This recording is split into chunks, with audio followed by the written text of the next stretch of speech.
Alright, I am going through these videos for part 1 of the BC Budget 2024 here, and I'm looking at this individual.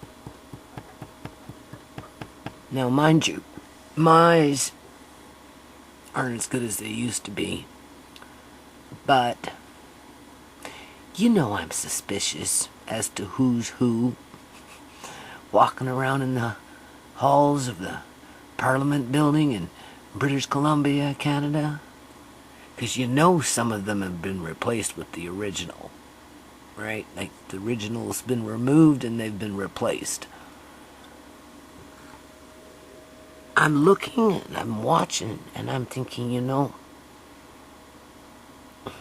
just spit it out. I'm wondering if this individual is a transgender, honestly.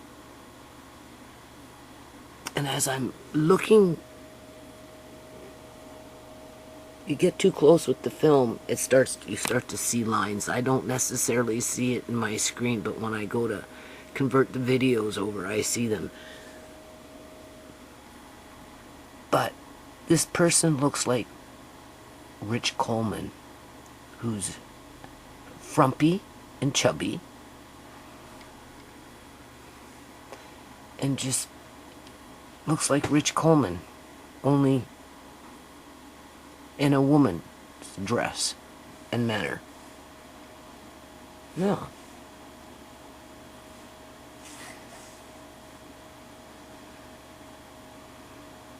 People free contraceptives for the lifetime and put them on the fucking run. Yeah, basically. People who are experiencing infertility.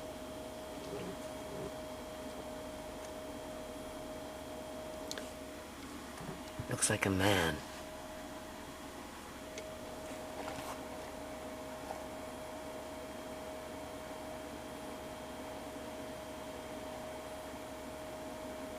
I'm not very good at distinguishing transgenders, transsexuals, cross-dressers, whatever. I'm just not. Alrighty, so it is the next day. I had my grandchildren, little Leia, May, and Kyrie, for 29 hours. Okay. Amari, I don't know what it is with him, but he really doesn't sleep very much. And he's bouncing around, and 4 o'clock in the morning, 4:30 in the morning, as fast as I'm putting him back, he's bouncing himself over, thinking it's freaking funny. Yeah, and finally, I lay down, right? And it's like 6 o'clock in the morning, and I'm like freaking vibrating. Finally, I think I fell asleep between 6:30 and 7. And then I'm up at 11:30 in the morning, right? And yeah. And then finally Tisha came and got the kids. I'm telling you people, but Amari, like, I don't know, even Andre noticed it. Like, he really doesn't sleep very much. He takes after his mom. You can almost say that about me, but I'm getting older now, so it's just getting, okay. So anyway, alright, so let's get back to the BC Budget 2024. That's the British Columbia Canadian government, right? In terms of a province. We've got part 1 converting over right now. Now, there was, when I did the little homeless thing there in California, I wasn't even thinking about putting it up on YouTube. I was just going to add it on to my next BitChute exclusive. But this, what I'm talking about here, is important. I'm a little rusty at it though, right? Because, you know, I've been off the grid for a while with the politics in terms of the parliament and, you know, the budgets and blah.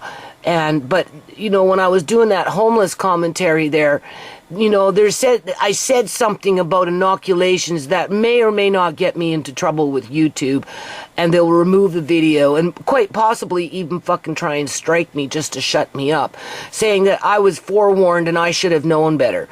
Outside of that, you know, it was pretty generic about what I said. I wasn't really specific about it, but then anything that YouTube does is basically ambiguous. So if they really want to stick it to me, they might, right? And this may become another BitChute exclusive. But besides that point, we're just going to carry on with what we're doing. So we've got part 1 going up on YouTube and BitChute, although I'm a little concerned because I was talking about inoculations briefly, but I also aligned it with fentanyl, to which it is an analog, all right?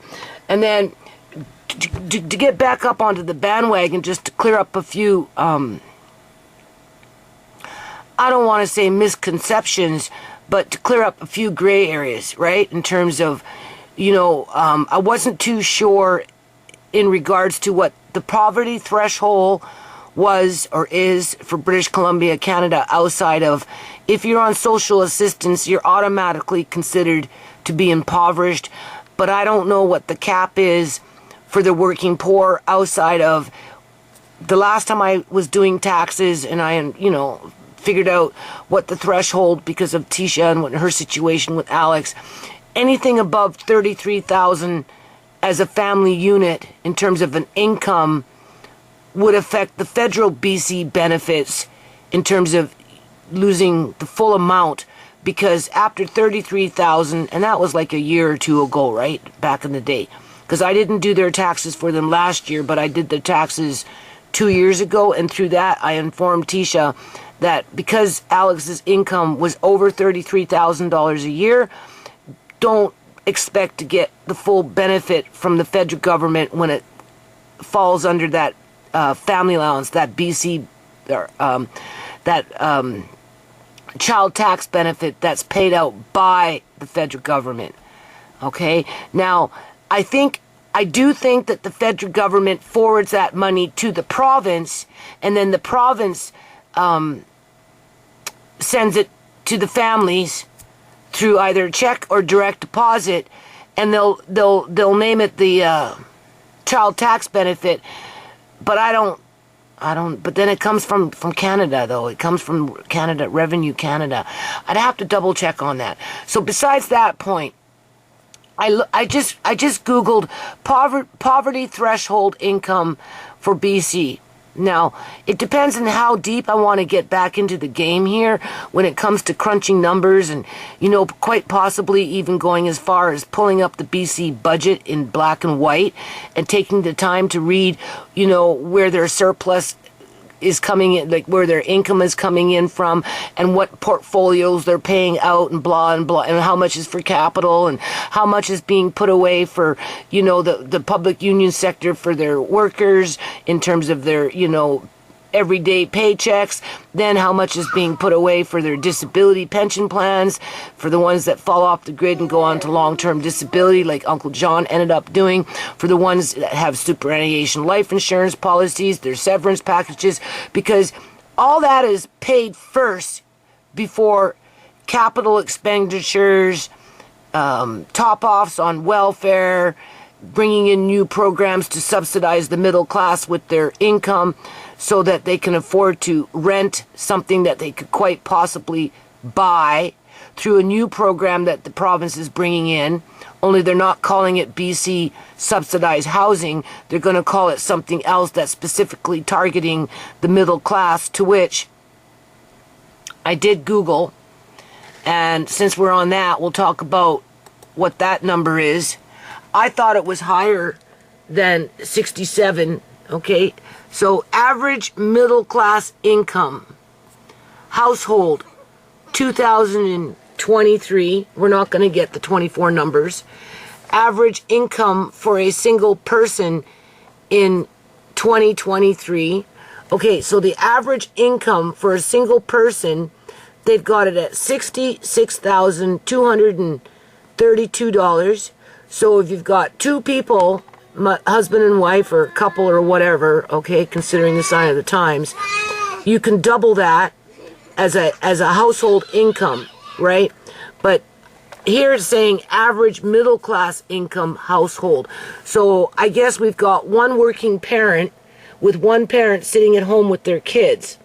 And being that they're at $67,600, $500, they may or may not qualify for the federal child tax benefit based on the number of kids that they have.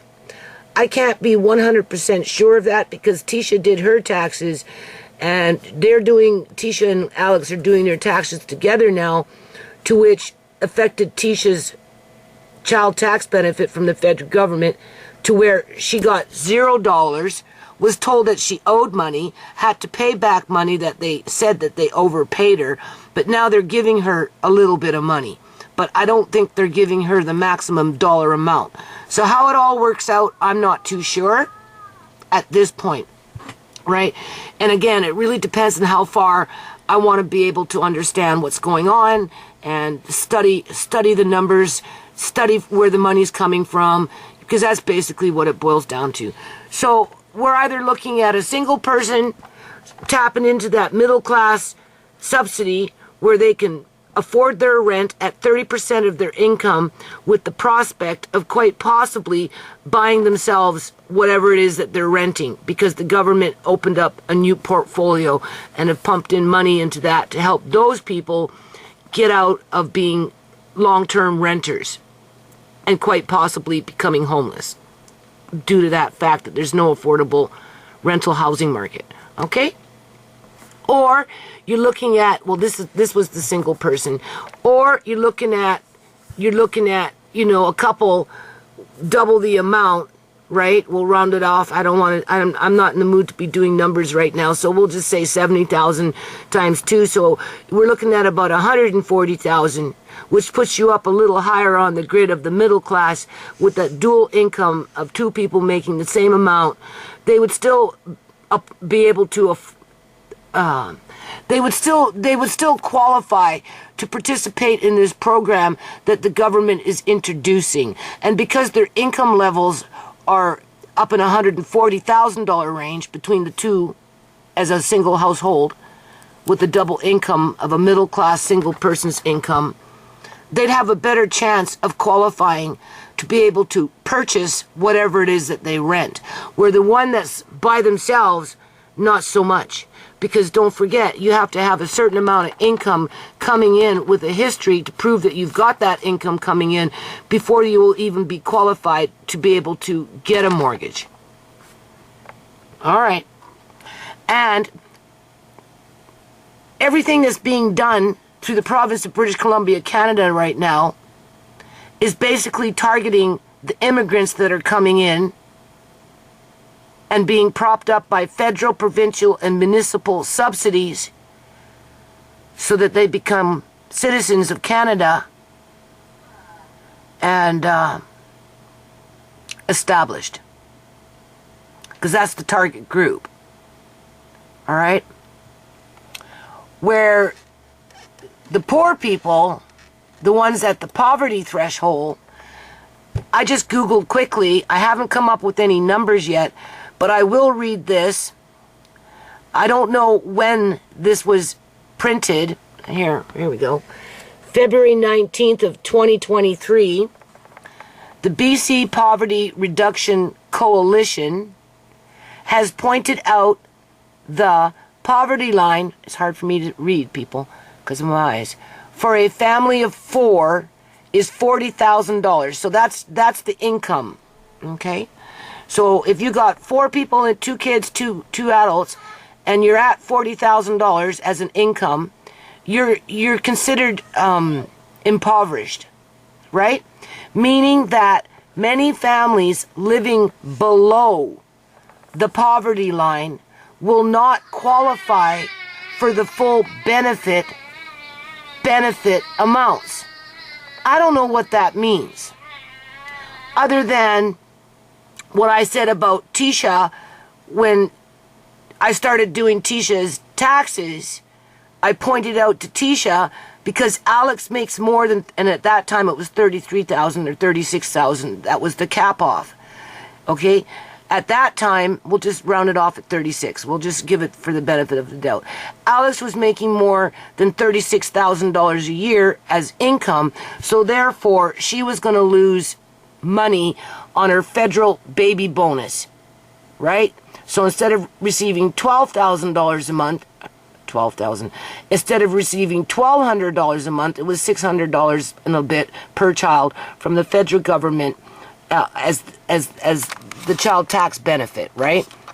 And because Alex's income was more than $36,000 a year, I warned her so she wasn't going to be surprised. That don't be surprised if they either, one, take it all away from you because he makes too much money, or you're going to get less. Well, they ended up taking it all away from her and then made her pay back, oh, I don't know, quite a few $1,000s, to which she did, and now she's getting back something. So how that all works out, I don't know, because it's now being done through, a tax, a tax expert. Because I told her, you guys need to go to a tax expert and have a tax expert do your taxes for you together so that they can help you to get the best benefit. Otherwise, the government, the federal government, is just going to take away the benefit. Okay? So if you're making over $40,000 a year in the year of 2023, you will lose your benefits to some degree or another. While the government now is catering to the middle class, to whom many of them are the preferred residents of Canada through mass immigration, and right, and they're setting them up with a program based on a single person income or a dual, double the amount income, to skim off the top 30% of that income for rent so that they can live without having to worry about being thrown out onto the streets, right? Because there's no affordable housing and the landlords want to kick them out because they want to overinflate the property price, right? With the prospect of getting more government assistance to purchase whatever it is that they're renting based on their income. Whether as a single person, to which I don't think a single person could afford to buy anything in this province, it would have to be a dual income, double the amount, at least $140,000 before they would be able to qualify for a mortgage. All right. So now that we understand that to, basic points, right? We know what we're dealing with. Okay, so I brought it back now to 2156, just to recap where we kind of left off, right? And this is part 2 of the BC budget, okay? 2024, right? Justice for Mr. Bernard John Duncan, okay? That's right, because he's roaming the halls. All right, waiting for justice, people. All right. Okay. So let's just get on with it, because I'm tired. After 29 hours with the children, not going to sleep until 6:30 in the morning, with Amari bouncing around every 2 minutes at 4:30 in the morning thinking it's funny, and he does this all the time. Like, the boy doesn't like to sleep, like, honest to God. And if he does, it's only little cat naps for a few hours and he's up and at it again. And then I got up at like 11:30, kind of laid on the couch and like, oh, I gotta warm up the house, give Kyrie a little quick birdie bath, and and then because the kids had been here for so long, they started getting crabby. So it's like, whatever. All right, let's get on with it. With this year's budget, we are also improving frontline support for children and youth in care. This includes doubling the number of roots workers to help Indigenous children in care and out-of-care homes remain connected to their culture and community. Mr. Speaker, the world is moving to a clean energy future. With BC's strong economy, abundant natural resources, and skilled workforce, we have what it takes to succeed. And no matter where you call home, you should feel BC's economy working for you, with jobs and opportunities for you and your family to build a good life. But this is where I just have to stay quiet. Budget 2024 commits more than $1.3 billion over 4 years to fight climate change and keep building a cleaner economy in partnership with First Nations, communities, and businesses. Here in British Columbia, small business is big business. Small businesses create first jobs that turn into careers. They sponsor local sports teams, and they employ more than 1 million people in this province. However, it's been a tough couple of years. Our government provided grants, not loans, to get them through the pandemic. But now small businesses are being squeezed by inflation and high interest rates. That's why our government is taking another step to help small and growing businesses with costs. Mr. Speaker, we are doubling the exemption threshold for the employer's health tax from $500,000 to $1 million. Andre, can you turn off this light for me, and will you please make that coffee? Like, I'm so crashing here. Okay, I asked you 10 minutes ago to make me the coffee. I realize you're tired too. Here, take my cup and turn off that light. Here. Thank you. All right, let's get on with it.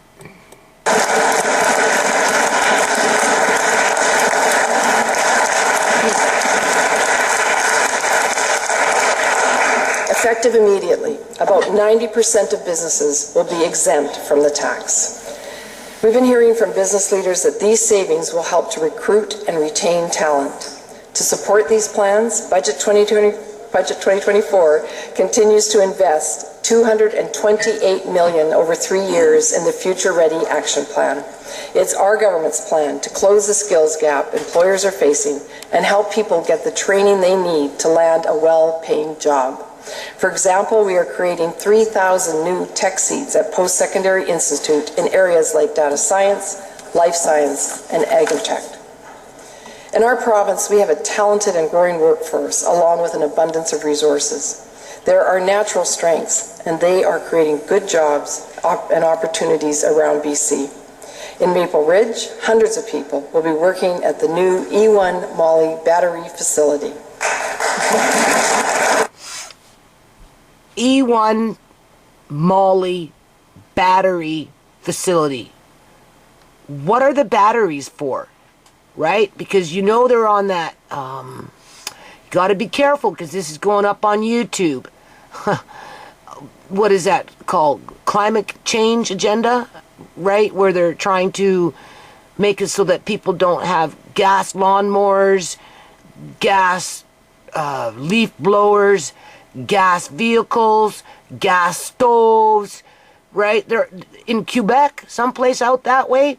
They've made it so that people can't burn wood in their fireplaces. They can't have barbecues. Like, seriously, people, we've got some issues going on here, okay? So what? You're going to hook up your battery to have a hot dog roast? Is that how it's going to work?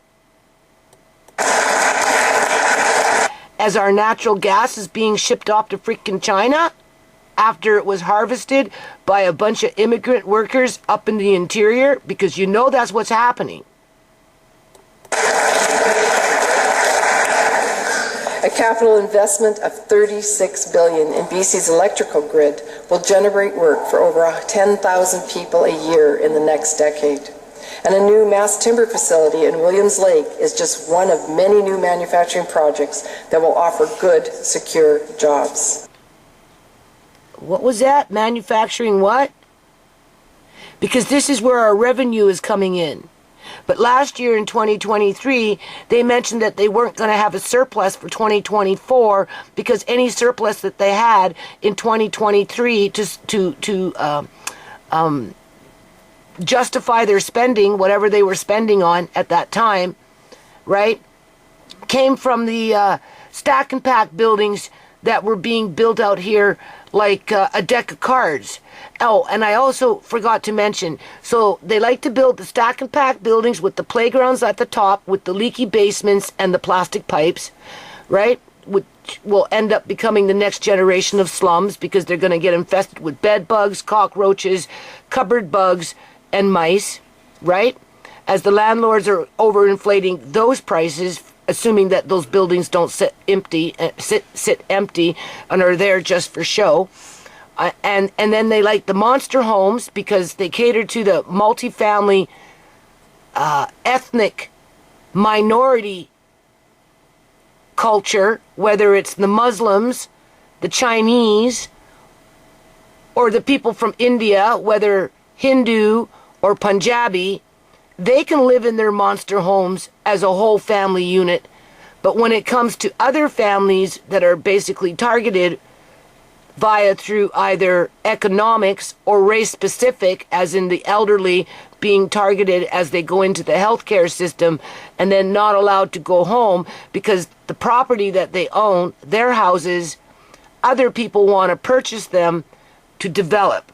So why let the old person go home when they can funnel their pension plans into long-term care facilities and then seize the assets and put the houses up for market so that they could be tore down to build either stack and pack buildings for whoever, the monster homes for the overlords, or they do these townhouse row townhouses.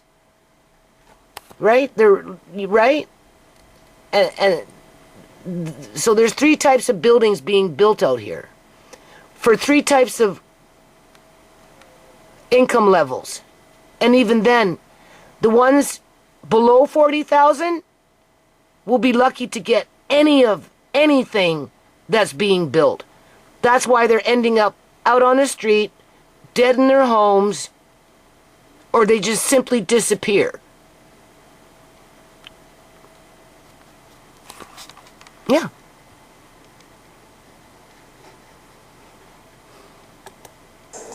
Mining is another area of strength. We are a world-leading mining jurisdiction with the critical minerals to power a clean economy, from electric cars to wind turbines and solar panels. And we're ready to deliver with lower carbon emissions, good wages and working conditions, and in partnership with Indigenous peoples. Work is underway on a Made in BC critical mineral strategy. Today, we are committing $24 million to support further action on mine permitting in collaboration with First Nations, industry, and communities.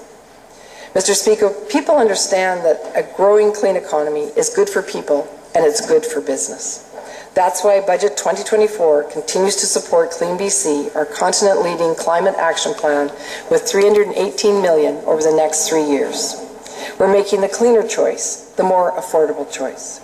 This year's budget will expand heat pump rebates for low and middle-income households.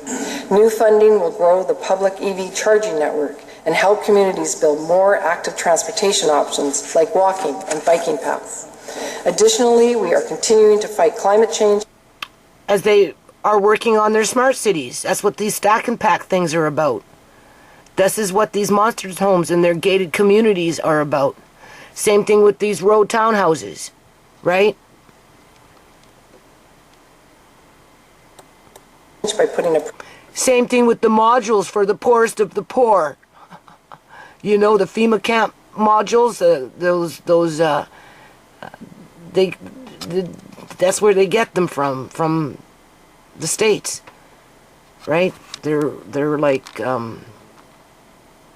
storage containers, shipping containers. They're like shipping containers, only they're made into modules in a tiny home where they have to be in there by themselves under a watchful eye, but yet they're dying inside, and they did it to themselves as their bodies are being hauled out in the middle of the night so nobody gets disturbed about it.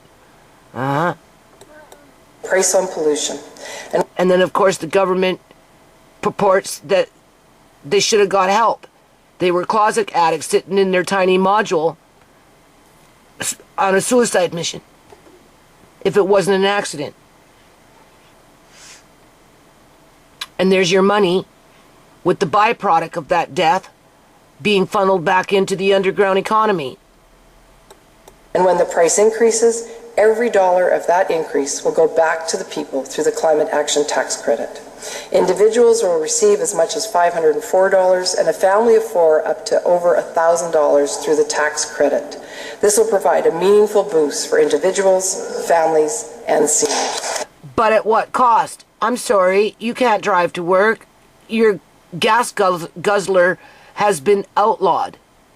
I'm sorry, you're going to have to go buy an electric power tool, whatever that power tool is, because you can't use gas, as in gas, or diesel anymore. Never mind oil your equipment, okay?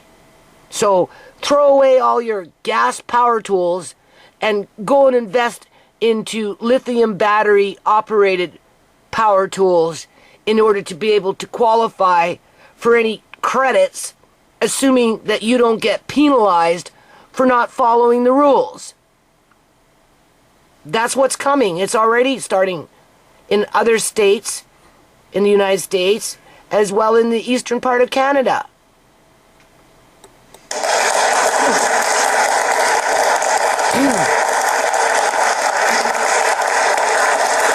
So what I'm trying to say is you got to take all this with a grain of salt, because you don't know what they're planning. They know what they're planning.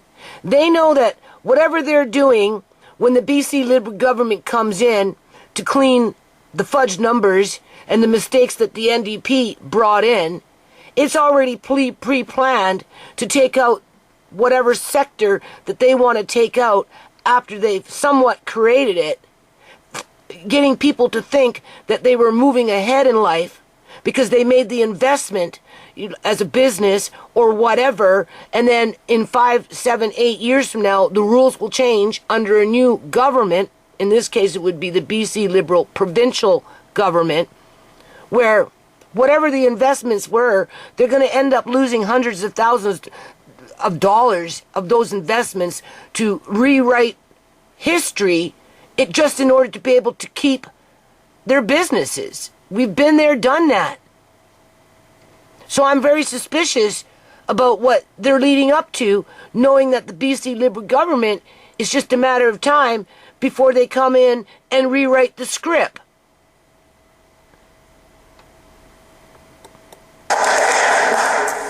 Mr. Speaker, there are some who... This is what Uncle John taught me. He used to sit with me until freaking 7 o'clock, 8 o'clock in the morning, listening to their debates when it was on TV, long before the internet even showed up. He walked me through it. He explained to me what I was looking at when I was watching them, because he actually worked with them. Well, for them. He was below them. He was just the janitor. So he was never an equal to them. They were the overlords to Uncle John. And that's why he never got no justice.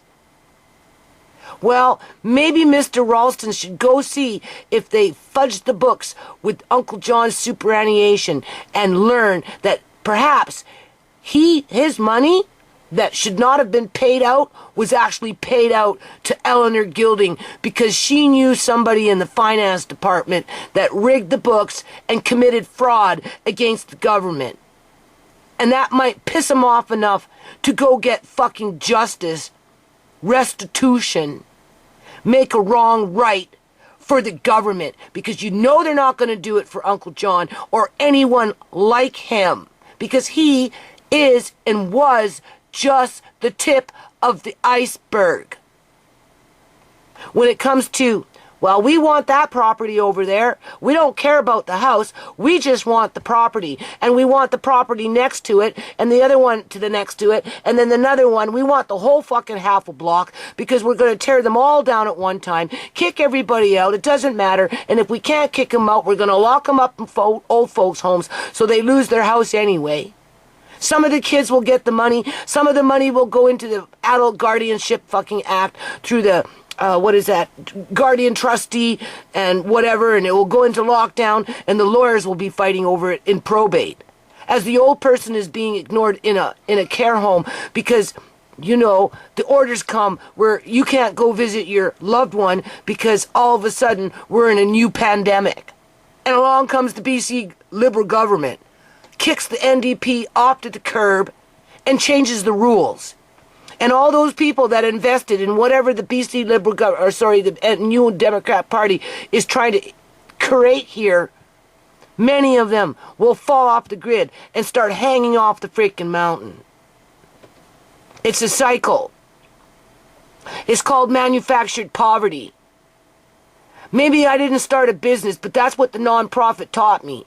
Invest into a pipe dream so that your government can destroy it when they're wanting to destroy it and keep you impoverished. as they capitalize off of the demise of your family.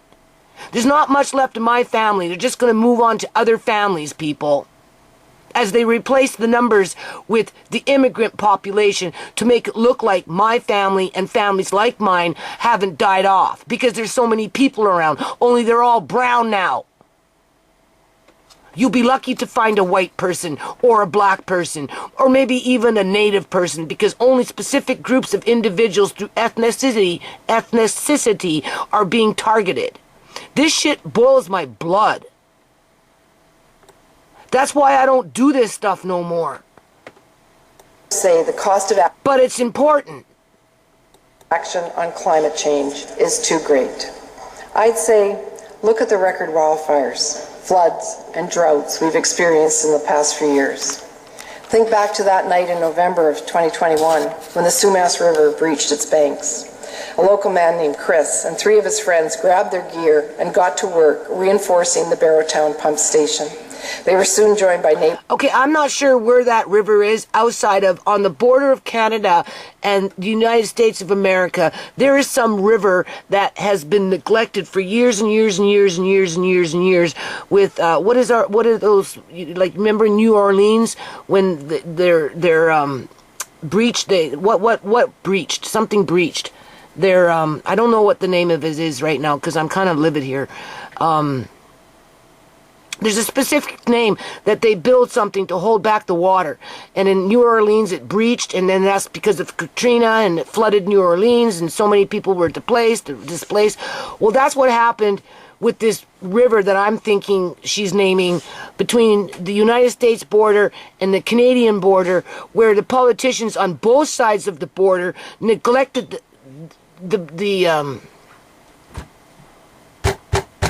there's a specific name for it. The paneling to keep the water on the other side, to keep the water in the United States of America versus having it flood into fucking Canada and flooding out Abbotsford. Because that's what happened. Because of neglect on the politicians' part for not ensuring that the barriers were sound. Okay? She making it sound like it was a natural disaster, when in fact, no, it wasn't. It wasn't a complete natural disaster. And that's not even to make note of modified weather applications in terms of weather warfare. Okay? There was a reason why that river flooded over. It was because they didn't put the money into it to keep it over there. So they had breaches. That's why they had to go back in and patch up the breaches. Neighbors from Chilliwack and Agassiz. When asked about that, Chilliwack, Chris Abbotsford. said, I'm proud to say my neighbors, they fight. And there's no doubt the fight against climate change will take all of us working together. This year's budget delivers $405 million over 4 years to better protect our communities from climate emergencies. We're upgrading key infrastructure like the Barrowtown pump station and the Cowichan Lake Weir. Built in the 1950s, the Weir controls water flow into the... They had a problem with their pumping system, too. Not only did they have the breach within, I don't know what it's called right now. I can't remember. But they had breaches where they had to go in and fix the breaches, but the pumps also broke down. Same shit that happened in New Orleans, right? Cowichan River. This has impacts on the local supply of drinking water and fish habitat, especially during drought. The regional district and Cowichan tribes have been calling for a rebuild, and we're proud to support this important project and partnership.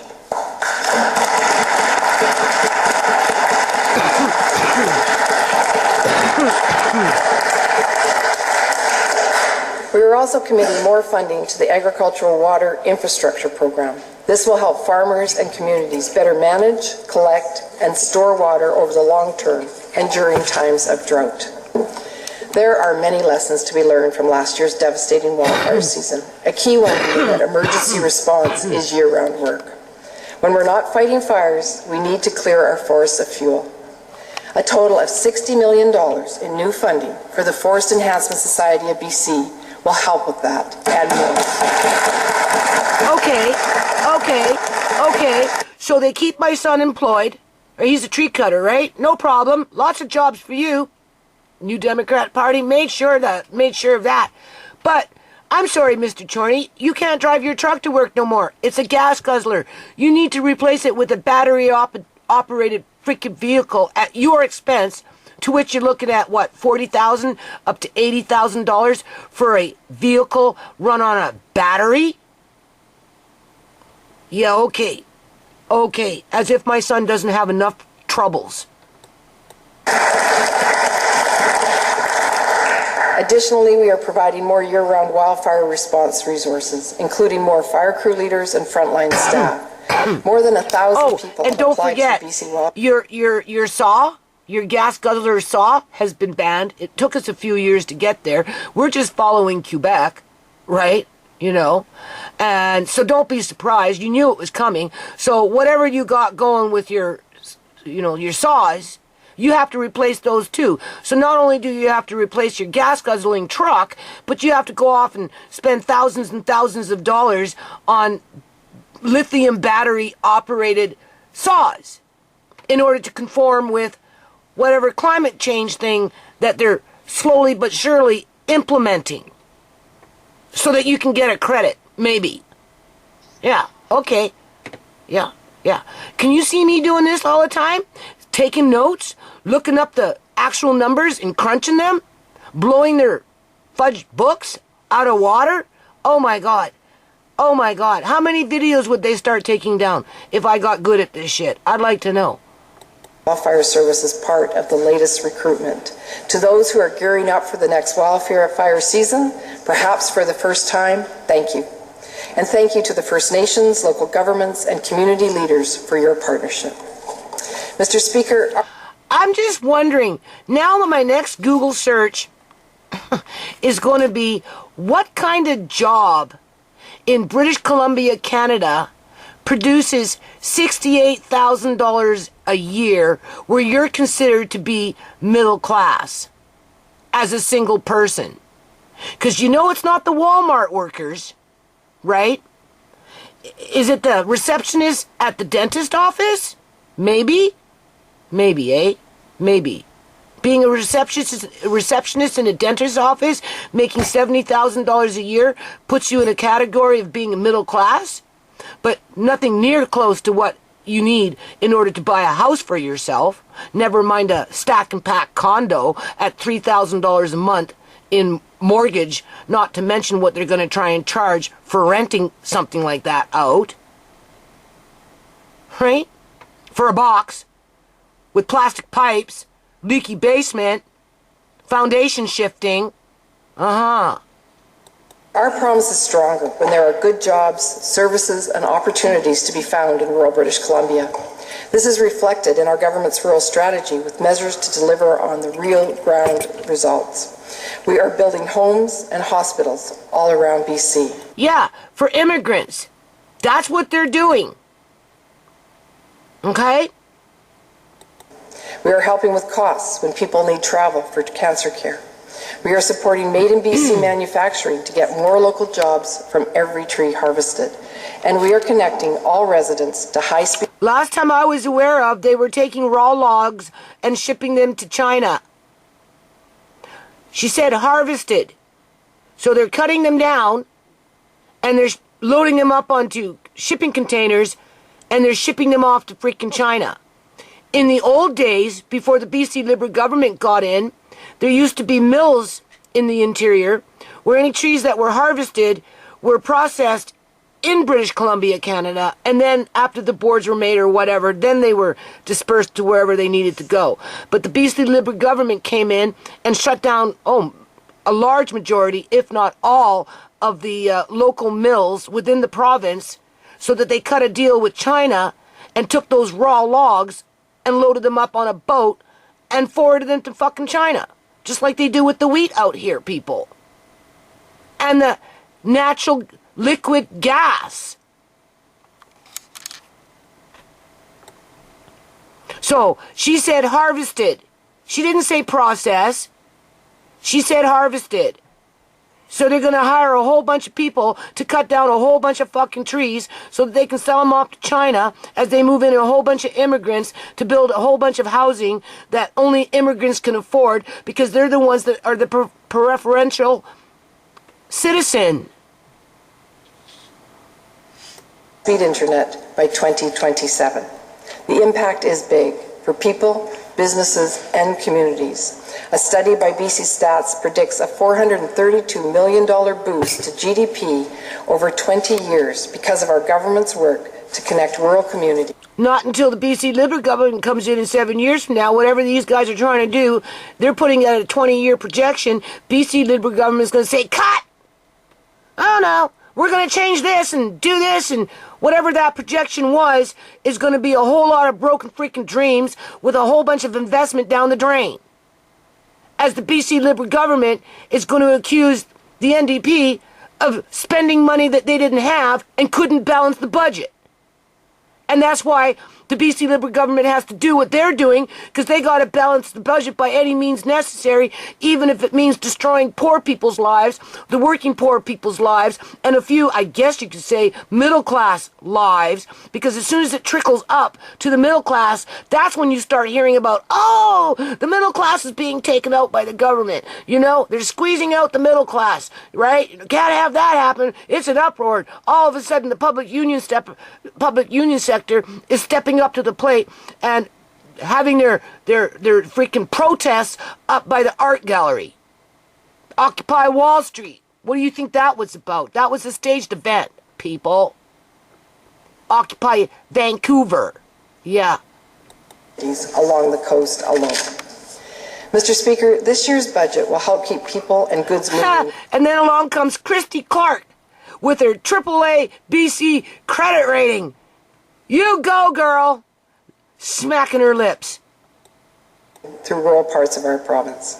New funding will improve access to First Nations communities via forest and service roads, maintenance of critical roads and bridges, and support. Yeah, you have to remember, this was written in through the UN, through their indigenous whatever, where the natives now are getting funding to take over governmental responsibilities to manage their lands, which is the province of British Columbia, Canada, to which may or may not lead to, when the rubber meets the road, over a period of 5, 10, 15, 20 years, if the natives can't follow through on their responsibility of what they need to do as a governing body, being that they own everything and they're the leader of the pack, but they fail to follow through on their responsibilities, that's when the UN will come in and seize everything from everybody and take over, and it becomes a global agenda.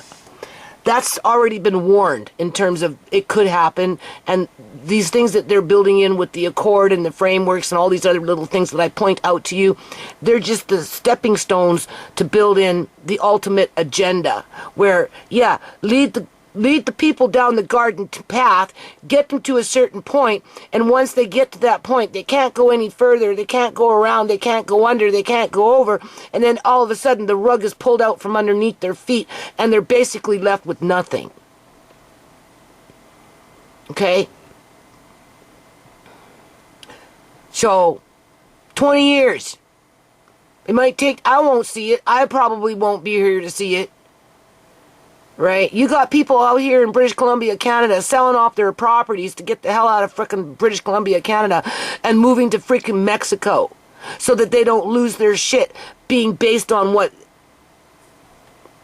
the projections are in terms of where the province is going with the who, in terms of like, well, it will be the natives that will be in charge of this, you know, territory, and this, you know, this Squamish territory, and the Esquimalt territory, and the Kushkas territory, and you know, if they can't follow through, who's going to step up to the plate? The province of British Columbia, Canada? Hell no. It will be that foreign entity across the water, some way out in the boonies, thousands and thousands and thousands of miles away, that started this shit back in the 2000s, if not sooner, and ramped it up in 2015 with that framework or whatever it was, and then 2018 with Dr. Bonnie Henry and their other new freaking emergency act, whatever it was, right? to meet the goal of the 2030 agenda, 2050 agenda via through the UN. With the natives owning everything, but not being capable to manage it professionally and proficiently as a functioning so-called parliament building would or could. Right?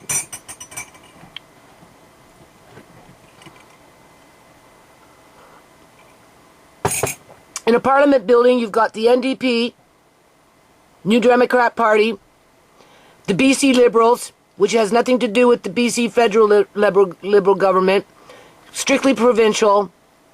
So if one fucks up, the other one comes in to try to balance the budget.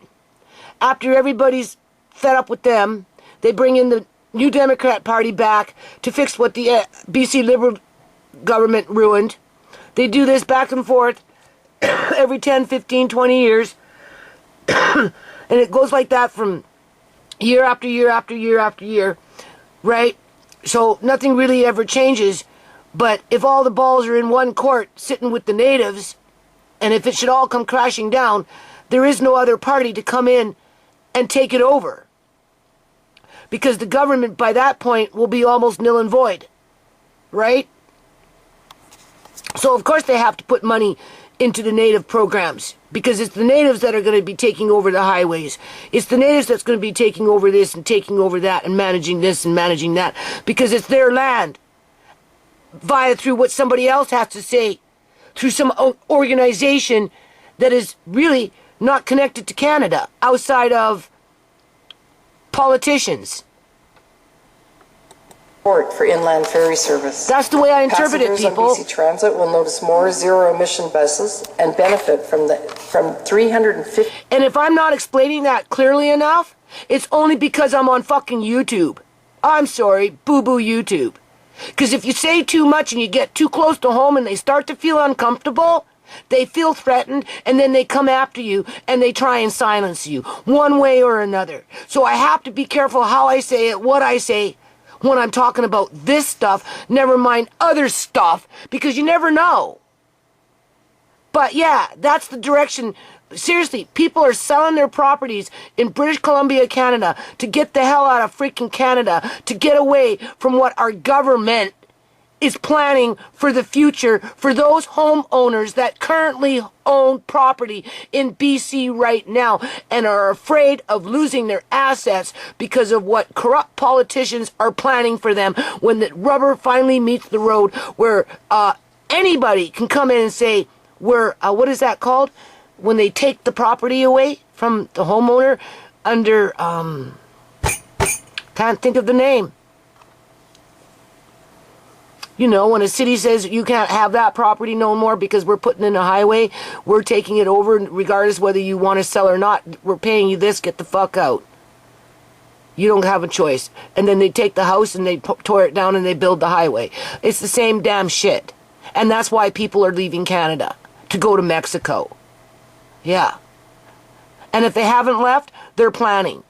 And that's the middle class, wanting to retain their wealth without being blindsided. Basically. 58,000 hours of expanded transit service in the coming years. We want rural communities to be places where people can live, work, and put down. And I could pull up the criteria, the legislation, the proposals, the treaties, whatever it is, read it, black and white, blah, blah, blah, blah, blah, blah, blah, blah, blah, blah, blah, to confirm what I'm saying. If I put it up on YouTube, there's a high probability it would be taken down. If I put it up on freaking BitChute, people would be like, oh, we already know about that. We've seen it from Laura Lynn, and we've seen it from freaking so-and-so and so-and-so. It's nothing new under the sun, right? There's people in the East Coast, up in Toronto and Ontario and places like that, where they're trying to fight this very thing right now before it gets out of control. I'd like to know what the Punjabis are going to do when the natives come knocking on their door and saying, I'm sorry, do you see this monster home? It belongs to me. Get the fuck out. What comes around goes around. Down routes, where the prosperity generated by local people and resources is reflected in the community. You're on my lands. Get the fuck out. We're building a highway. We're building a rec center. We don't want you here. Get the fuck out. You think the Punjabis are going to just sit there and say nothing about it? Huh. But some people are bought off. Some people are used to do the work, to do the dirty work of others. With the schools, hospitals, and housing that all towns need to survive. That is why Budget 2024 will commit $250 million over 5 years to support the Northwest Resource Benefit Alliance. So, in that situation, I'd have to go look up the Northwest Alliance, whatever she said, and take the time to read it so I can come back and regurgitate that information if I should do this again, so that we have a clear understanding of what direction this province is going in. Okay? But they're partnering up with the natives because they're trying to offload the responsibility onto the natives based on the fact that the UN said that the natives own everything in Canada and therefore have the right to manage everything with the assistance now of the provincial governments. And that's why anytime you watch this stuff, they always give a thank you to the natives from the Squamish tribe, to the Esquimalt tribe, to the Sushi tribe, and so on and so on and so on, because they're slowly but surely handing over again the responsibility to the natives to appease them. But at the end of the day, people have already poked holes in terms of what's really coming when it comes to that new world order and how they're going to establish that from a foreign at arm's length entity. Right? The UN has to have an excuse to come in and take things over when things start to go south. Currently, our parliament buildings operating the way they've been operating under a two-party system have basically been working for 100 years. They have to get rid of the two-party system and build in a one-party system in order to take out the one party in terms of taking control when the one party falls or should falter, because they're not equipped to act as a two-party system under a democracy.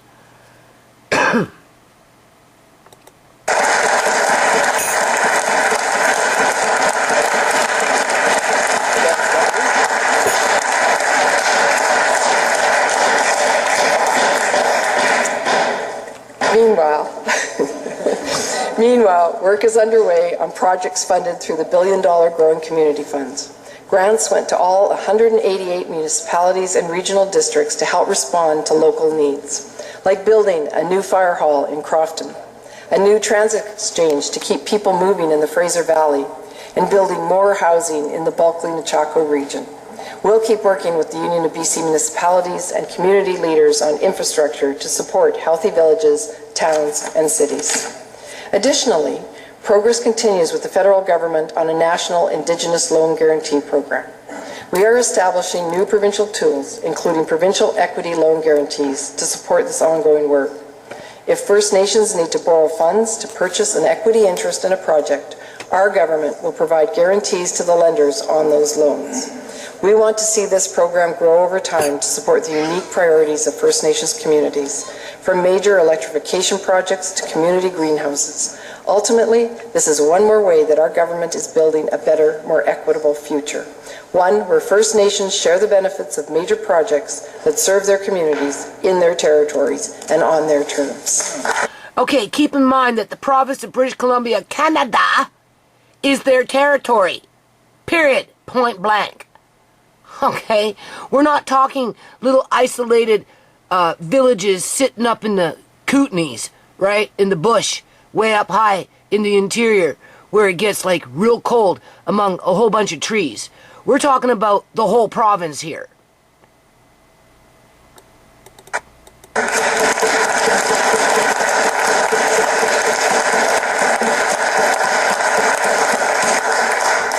Mr. Speaker, when faced with global challenges, there is a choice to be made. Some would choose to cut services and raise fees, but our government won't leave She's referring to the BC Liberal government. People behind to fend for themselves. We have your back. We have a $43 billion capital plan to build a stronger British Columbia over the next 3 years, when you can spend less time commuting and more time with your family, whether it's through the Fraser River Tunnel or the Patello Bridge, or along Highway 1 in the Fraser Valley, or from Kamloops to the Alberta border, or as a passenger on the Broadway subway and Surrey-Langley SkyTrain, the first major transit expansion south of the Fraser River in over 30 years.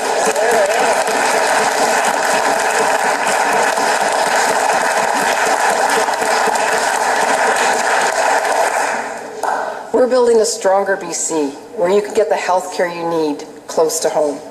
New or upgraded hospitals are on the way for Surrey, Burnaby, the Cowichan Valley, Dawson Creek, Williams Lake, and more.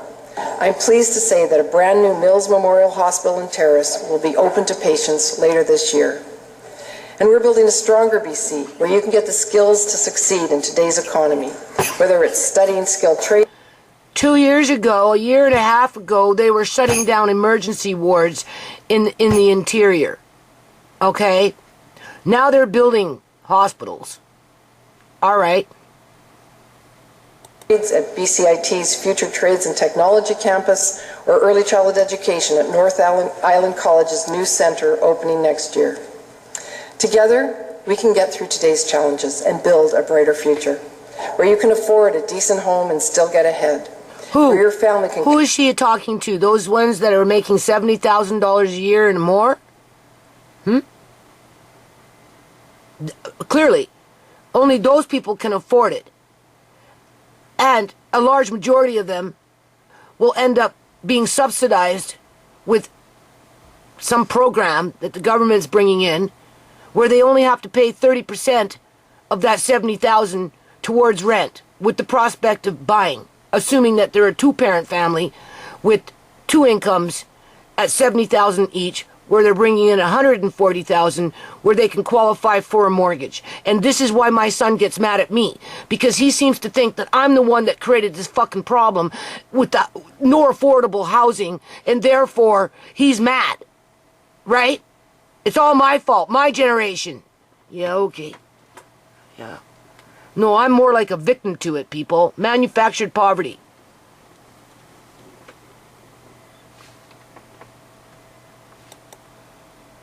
I don't think my son would be able to qualify for anything that these people are here, sitting up here talking about. In terms of whatever housing program. He might. I'll mention it to him. He can make inquiries.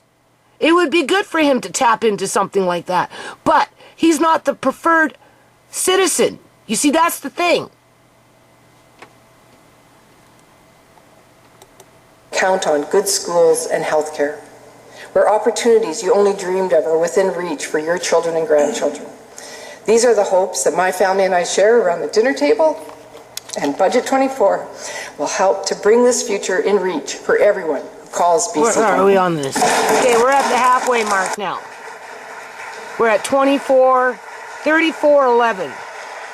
We're at 34:11 in minutes. So that's all the money that they spent, right? I don't know what the total dollar amount is. I'd have to go find that budget. And I'd have to take the time to try and freaking read it. And why the hell should I care?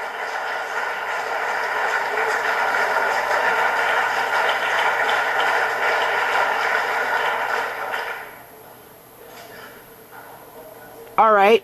What's happening now? North Thompson. Okay.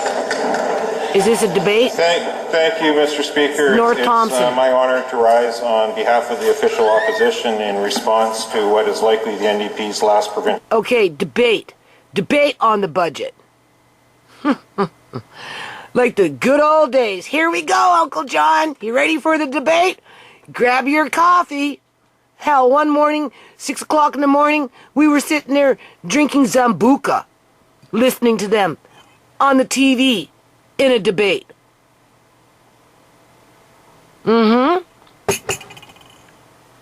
Talk about the good old days. Budget in this chamber. Okay, this is the BC Liberal government, which is a provincial party. In fact, Mr. Speaker, it's maybe mislabeled as BC Budget 2024. It probably should have been Fudget Budget 2.0. Fudge. I knew they were going to say that, fudge. That's the only thing that can come out of their freaking fucking story, boo-boo mouse. They fudged the budget, they fudged the budget, they fudged the budget. You know how many years I've been listening to that? They fudged the budget. You take it back to like 1992, man. That's all they know how to say, fudge the budget. 2.0 as you dig through this document, and I'll explain why. Oh, dig through. Why don't you dig through my documents? In my opening comments, and certainly I'll be reserving my time. Yeah, you tell them, Amari. And finish off when we come back on Monday. Oh, they're not done yet. Oh, my God. And that's the thing. Uncle John and I, we'd watch back to back to back to back to back to back. We went for the whole row. Because there's some fundamental underlying issues with this budget that the ministers seem to not want to actually acknowledge or address. I didn't hear the applause from the other side when this government was talking about a record $8 billion deficit. Not once did the finance minister actually mention it. Okay, a record $8 billion deficit. Last year, they brought their budget out based on a surplus that came from building stack and pack box buildings, monster homes for a particular class of people, aka the overlords, and townhouse row housing to accommodate a budding immigrant population that you could consider to be middle class because their incomes are hovering around $70,000 a year. That's the only reason that they had a surplus. But keep in mind, that was all being operated and funneled through with the underground economy with, the laundering of money, people. Costs money to build things. It costs money to buy $3 million properties where you're just going to tear down the house. House after house after house after house. They're not buying this house when they buy this property for $3 million. Hell no. They're just buying the property so they can build their stack and pack building in, because that's what the city is projected for this area as an investment, whether it sits empty or is full of fucking people. And once the people move in, so do the cockroaches, so do the bed bugs, so do the cupboard bugs, so do the mice. And then it's not long before it becomes the next generation of slums. Who's going to be in Parliament then? The natives?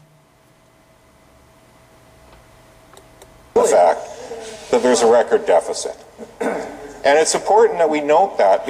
It's important that we note that we've got an $8 billion deficit. So that's what we're starting off with. But the NDP is fudging the numbers by bringing in all these programs that they're paying for. Did I not tell you that that's what the BC Liberal government likes to do? Right? They like to say you fudged the numbers, you overspent, you did this, you made bad choices, now elect us, and we're going to come in and balance the budget, right? And we're going to cut, and we're going to start with the poorest of the poor. We're going to cut them off of welfare illegally, throw them out onto the streets. We know that they can't go take it to court because they're fucking hanging on a thread, don't want to lose their kids, right? You know what I'm saying? And by the time they figure it all out, they just have to say, well, statute of limitation. You should have taken us to court on the day that we threw your ass out on the snow. Like, these guys are crooks. Because last year, when there was what was going to be a record deficit, at least the contingencies in the budget actually were more than what that projected deficit was. Not this year, Mr. Speaker. And in fact, there is no forecast allowance in this year's budget. And the contingency. Yeah, but that's no new news because the New Democrat Party already warned that they wouldn't be operating on a surplus this year. Any surplus that they got only came from the housing market. And that's why they speeded up the demolition of properties through city permits in order to at least keep up with whatever the fuck is going on in the economy. So he's not bringing any new information here. These are less than half of what the overall deficit is projected to be, which means there's only one way for this budget to go over the next several months, and that's down. Now, why I reference the fudge budget is because history is an important thing in this place, and for the... Yeah, right. That's why you all ignore Uncle John, the one that vacuumed the carpets that you freaking spit on. Okay?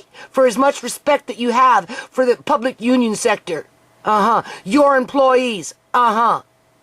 Residents of British Columbia. Well, maybe your employees robbed your ass. So that might be enough incentive for you to go in there and start investigating what the hell happened to Uncle John. And if I'm telling you, if his superannuation life insurance policy was paid out to a public employee crook, then yeah, maybe you'll get mad and you'll get restitution, right? No stone unturned until you make a wrong right. But you wouldn't do it for John. Hell no. You'd only do it for yourself. But if that's what it takes for justice, then so be it. And the creation of the Economic Forecast Council, the economists from around Canada that help advise the finance minister on where they see the provincial economy going relative to the rest of the country, was created as a result of the fudge budget to try to bring some accountability back into the budgeting process that was completely manipulated by the NDP government at the time. Yeah, we got to bring in balance the budget. And look at that. Why are we not surprised? Do you see what I'm looking at there? Yeah. Who's who? I'd like to know. Who's been replaced? I'd like to know. So year over year over year since then, Mr. Speaker, the Economic Forecast Council has advised government on what they see growth to be, and that helps form the basis of a lot of assumptions. And the only growth that they brought when they were in power was the 10 Olympic Games, and they devastated a large number of people that were below a certain income level because they went into the downtown area, East Hastings, wherever, took over all the single occupancy rooms, threw everybody out onto the freaking streets basically, and converted those single room residential tenancy apartments that were old hotels that had been there for 80 years to accommodate the Winter Olympic Games. And they brought in their funky American welfare reform that was their means to kick me off of welfare illegally 9 months before the legislation even came into effect. And even if it did come into effect, I still wouldn't have fell under that category because of the number of people that were dependent upon me. So everything they did was illegal in every capacity, but that's how they balanced their books. That's how they gathered up their surplus to give it to their friends. And risks within the budget. Significant when you're talking a budget that is now spending $89 billion. And when this government took office, it was 75% lower at $54 billion. So a 0.1 difference is a massive difference to the books. Last year... I guess he's pretending to be a politician. So the NDP is spending $89 billion for this fiscal run, whereas when the BC Liberal government was in power, which was, 4 or 5 years ago, they only spent $54 million. As they threw out a whole bunch of vulnerable families, young people, whoever, out onto the streets. Literally.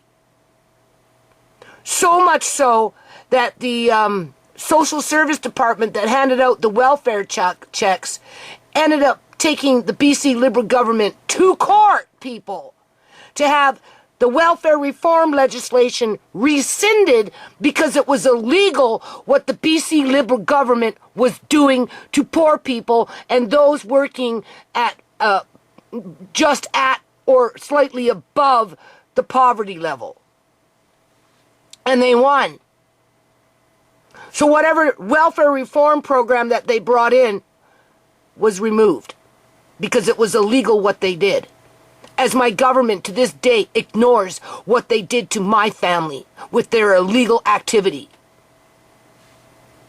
So if he's quoting $54 billion, that's only because they were in Parliament, 2018 or something like that, right? Of course the numbers are going to be lower, right? They didn't have to face the quote-unquote spamdemic, fandemic, wademic, whatever you want to freaking call it. They didn't have to face that crap, right? They didn't have to face global slowdown and in terms of supply chain disruptions and blah-bitty-blah. They didn't have to face interference from outside entities that have no business being in Canada, trying to play politics here, putting on the pressure to bring in their agendas as they ignore the Canadian people's needs, basically, right? He's just talking hot air. This government listened to the Economic Forecast Council and did what they always do. They actually went below the Economic Forecast Council's projected growth of GDP for British Columbia and budgeted accordingly. And even at that, they were still behind on projections and saw a bigger deficit than they were projecting. This year, in the backdrop of a record deficit, with the removal of forecast allowances, with the removal of contingencies that actually are higher than the projected deficit. You know what? My son and his wife need to move to Mexico and establish a life for themselves there. Okay? My son might just find happiness living in freaking Mexico and getting away from the rigmarole. If my daughter can move to an island to get away from the rigmarole, my son can move to freaking Mexico to get away from the rigmarole. Because this shit never changes. They've actually chosen to budget higher growth than the Economic Forecast Council is projecting. Pretty convenient to do in an election year, Mr. Speaker. And I believe it was an election year. Are we going into an election year, or is he talking past an election? No. No, because Horgan just had an election when he was stepping down. He called an early election to buy time for the NDP to be able to build in these quote-unquote safety nets, to instill hope and opportunity into the general population so they would dig deep into their pockets and invest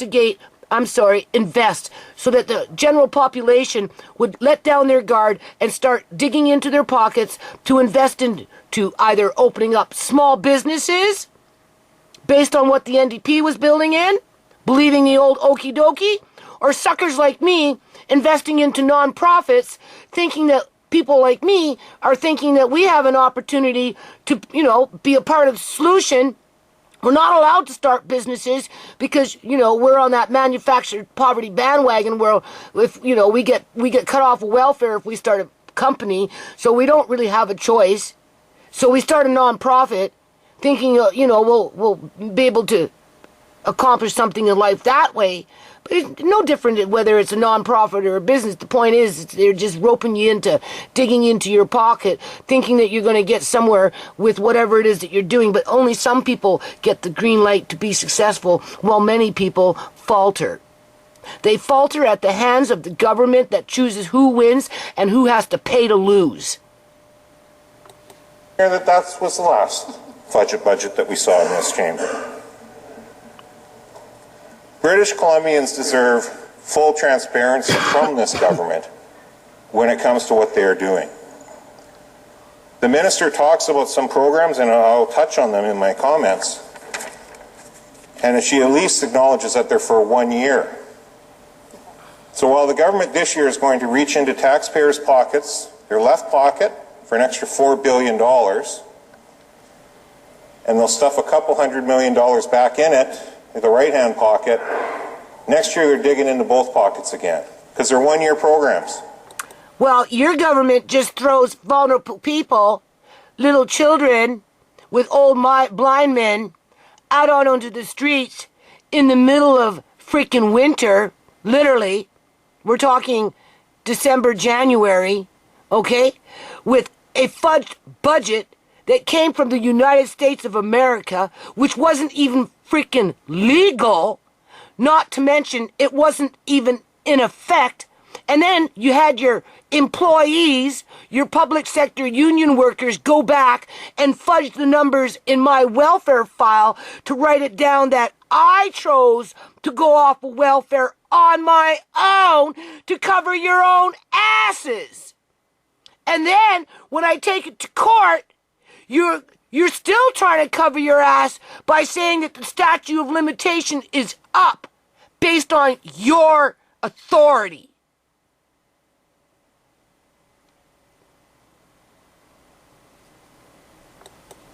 Once again, very convenient in an election. And I think the public will see through that. We heard a lot in the speech about the strong job growth in British Columbia. You only have to go to page 79 in their own budget document to see that it very clearly says that, in fact, private sector jobs have declined by 6,300 jobs in the last year. Doesn't quite match up with what we heard in the throne speech just 2 days ago. Oh, I should go look for that. It really does make one wonder what information this government is picking and choosing to insert into which speech at which time when they want to create a certain narrative. Now, at BC United, we've been trying to advance issues and ideas that we see in this budget. BC United, is that the new political party? Oh, what happened to the BC Liberal government? Who is the BC United? I never heard of them before. I gotta Google that shit. Kamloops, North Thompson, Peter Milobar from the BC United Party. Did they get rid of the Liberals because they know there's just a whole bunch of bad karma around them? Same people though, same agenda, balance the books by any means necessary. Rob from the poor to give to the rich. That's basically what it's about. For 2 years now. Our leader, one of the first things he committed to when he became leader of BC United, then BC Liberals at the time. Aha! You changed the name. Okay, so what? A leopard cat changes freaking stripes. Or is it a leopard? What is that? Spots? A tiger has stripes. A tiger has stripes. A leopard has spots. Doesn't matter. Same old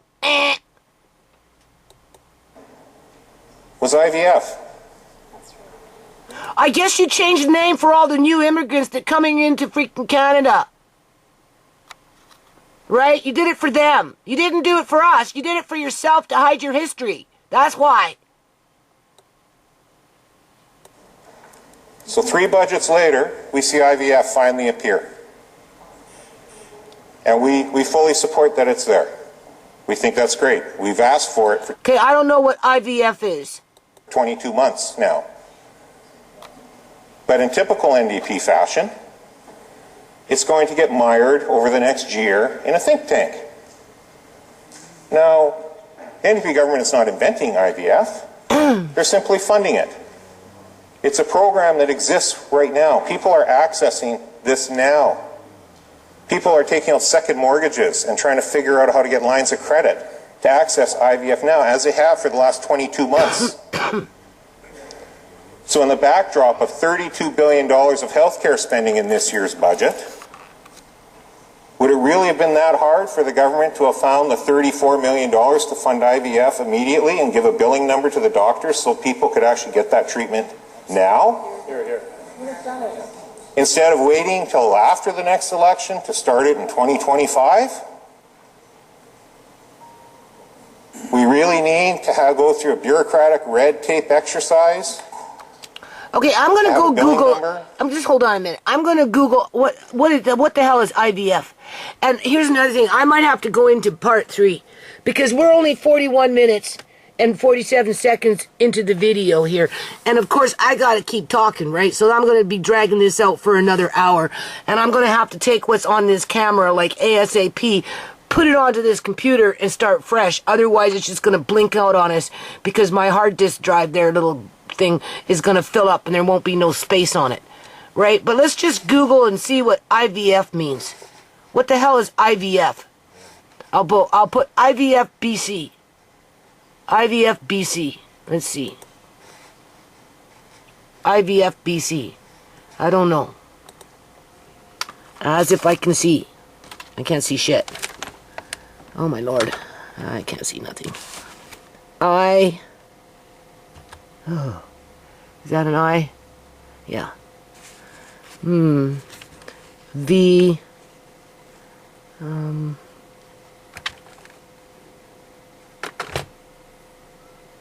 F.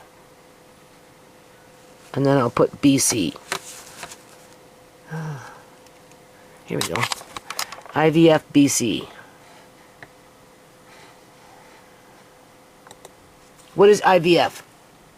BC to pay for 1 round. Oh my God. Oh my God. They're going on debating about this. BC to pay for 1 round of in vitro fertilization starting in 2025 because they have to get the technology in order for the man to be able to get pregnant. I'm pretty sure that's what that has to do with it because, I don't know, over the last several years, something's changed in our parliament buildings where they're like promoting, I don't know, offshoots of 100% human DNA. Okay? In other words, what you think is a girl is something else, and what you think is a boy is something else, and it could be a blend of both based on what that person sees themselves as. And the government seems to think that's normal. Okay? I don't know how to explain it. Okay? So, if with that said, being that so many people are going in that direction, and it's being speculated that men can have children, quote unquote, with their own wombs, wherever those wombs are created in a male body, however that's being done, obviously they would have to be in vitro fertilized. Unless, of course, this is directly targeted to gay women. But if you target it just to gay women, 2 women being together wanting to have a baby and then going for in vitro fertilization, then of course the gay men are going to be upset about it. And they're going to be like, no. You have to give to us too. We should have the same opportunity. And with the way the sciences are going, in terms of the technologies and the egg rubbers and all this other shit that goes on in the back room, to prop up the underground economy, don't be surprised over the next 10 years if you don't hear about a pregnant man that had an artificial womb or some kind of womb put into his body so that he can run around saying that he can carry a baby to full term. That's the way I'm interpreting this, people. They're just leading up to it. For a political agenda, because it's the government that's fueling it forward by investing into it. By penalizing people for speaking out, perhaps, against it. Or, in my case, no, I'm sorry, there's boys and there's girls. Yes, sometimes things happen, and you might get a morphodite in there, but at the end of the day, it's the person that has 2 body parts, one male, one female, who will decide what gender they want to be as they age and mature. Right? If somebody ends up deciding at, a certain age that they want to be bisexual, homosexual, whatever, you know, and as they age, come into adulthood, and they make those transitions on their own, so be it. I'm not there to criticize anybody. But when you're forcing it on people, trying to get them to accept something that is outside of the norm, just so that other people that are outside of that norm can feel like they're empowered to exist or whatever, where the outside becomes the norm and the norm actually becomes the anomaly, then that's where I have issues with it. This, I have an issue with, because I don't trust the long-term projection around it. I don't. Because the government, in my opinion, I don't care if it's the BC Unity Party, aka BC Liberal Government, or if it's the New Democrat Party, or anyone that stands there and spouts off at the mouth. I don't trust any of them based on what's happened to my family and the road that I've been walking on with Uncle John. Being that he worked there long before any of these people ever showed up. So I think I'm going to take this now, turn this off. I'm going to put it onto this computer. I've got that now done converting, so I'm going to upload it onto YouTube. Right? Having panic attacks just thinking about that as part 1. This will be part 2. And then that, from this point forward, we'll go on to part 3. Now, I don't have a lot of time. Seriously, I don't have a lot of time to be looking up legislation and all that crap. I just don't. Reading up budgets, BC budgets, and, you know, I did all that. I did all that in the past. I tried to be part of the solution in the past. Not for 1 year, not for 2 years. No, I did it for years and years and years and years. Hell, I still trying to do it, but it's kind of impossible because that's not what these people want.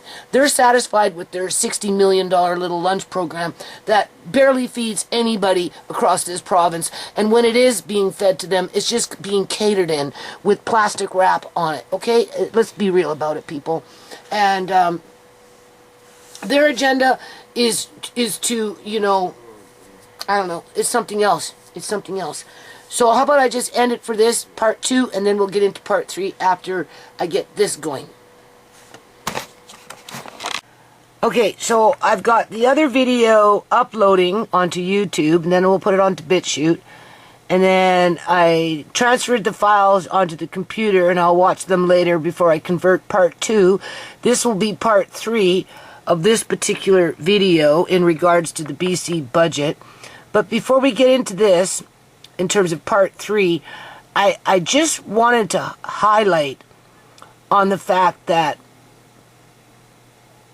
whatever politics are going on in the province of British Columbia, Canada, with the instigation, I guess you could say, from the federal government and outside sources, when it comes to gender identity and making it where children can have gender alterations without their parents' knowledge at an early age, because we have a group out here that promotes that type of activity.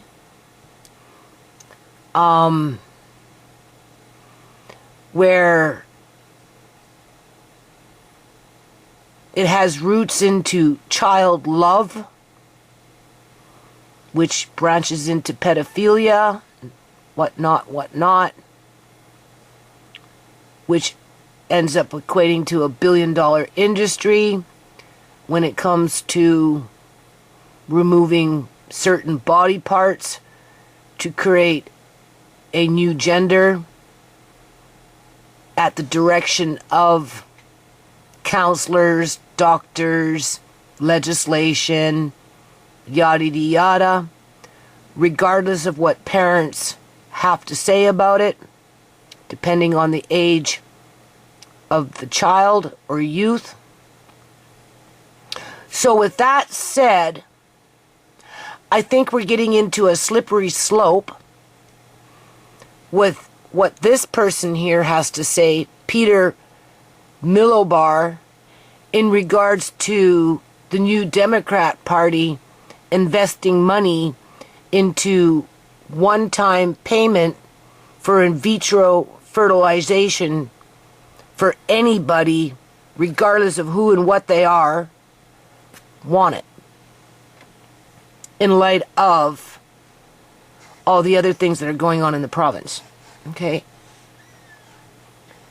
Because my spidey senses are up, but I'm not quite sure. And plus, I can't really speak freely on YouTube to try and figure it out in terms of brainstorming, right?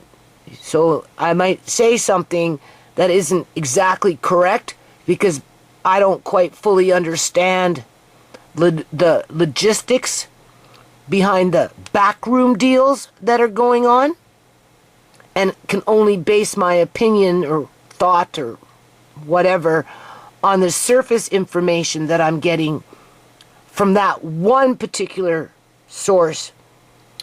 But keep in mind, you have a whole bunch of other sources that are stored away through your hippocampus that come up as red flags to say that whatever the New Democrat Party is doing, along with everything else that it's doing, in order to promote a political agenda that centers itself around transgenderism and the many tentacles around that, I think the in vitro fertilization is just another means to add another tentacle for the couple. Or don't they have transgender, like poly babies, where they have more than 2 genetic strands in terms of you have the mother, the father, and you get a baby, and you get the DNA between the 2 parents? But aren't they trying to bring in a 3-parent strand of DNA or 5-parent strand of DNA to get the perfect baby? I'm not sure. Again, that would be something that I'd have to look for, and if it's not happening, it's been suggested that that's the direction that they want to go in terms of quote-unquote science. So the only way you could possibly do that would be through in vitro fertilization, through some sort of technology that would remove certain parts of DNA. If you want a blue-eyed baby, you take out the brown-eyed DNA that would produce the brown eyes and put in the blue eyes, right? And if you want, okay, so I'm a little nervous about this in vitro fertilization because it's leading up to something. And just because the BC United Party, aka BC Liberal Party, that was in Parliament for 16, 18 years and made life a living hell for a whole lot of people, including my family, and practically destroyed us, to which the new government, the New Democrat Party, wants to take no responsibility for and can just simply sweep it under the rug through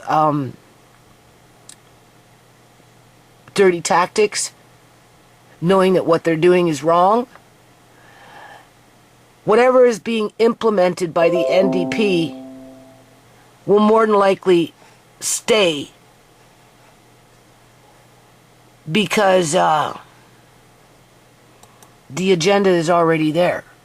So they're not going to take away the building block to the greater agenda, even though this guy is balking at it right now. This is for show. He's balking at it for show, but if the shoes were on the other foot, he would, and his government, would be investing into the initial program that's already there, but as the NDP is adding on to that program for an ulterior motive that's well far ahead of what we're actually being told about, Alright? Just because I like to know where SHAMAY's eggs went to, people. And I'm not kidding. So, I got it at 40.25. We'll just take it back a little bit. That should be enough. 39.29 to pick up where we left off. Speech about the strong job growth in British Columbia. You only have to go to page 79 in their own budget document to see that it very clearly says that, in fact, private sector jobs have declined by 6,300 jobs in the last year. Doesn't quite match up with what we heard in the throne speech just 2 days ago. It really does make one wonder what information this government is picking and choosing to insert into which speech at which time when they want to create a certain narrative. Now, at BC United, we've been trying to advance issues and ideas that we see in this budget for 2 years now. Our leader, one of the first things he committed to when he became leader of BC United, then BC Liberals at the time, was IVF. So 3 budgets later, we see IVF finally appear. And we... Okay, so what did he say? They were trying to get it approved, but it took 3 budgets later for it to finally come through? Is that what I heard? I was pushing publish on YouTube as I'm having little mini heart attacks, wondering if they're going to take down my video because I might be striking 1 or 2 nerves along the way. Seriously. Okay. Like, that's how much I trust YouTube, right? But this is important, people, because it affects lives. So, did I hear that correctly? Let me pay attention. Let me try and pay attention. Let me just go back just a little bit. So, we're at 439, so we want to bring it to 39.54.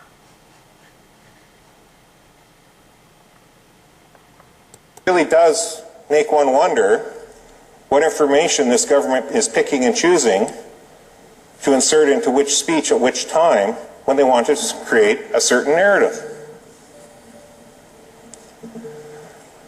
Now, at BC United, we've been trying to advance. Now, at BC United, we've been trying to advance, push forward, push the envelope, get past issues and ideas that we see in this budget for 2 years now. For 2 years now. So they've been advocating, lobbying the government for 2 years for what the government is now finally doing, okay? And now he's going to be specific as to what he's actually talking about in regards to in vitro fertilization.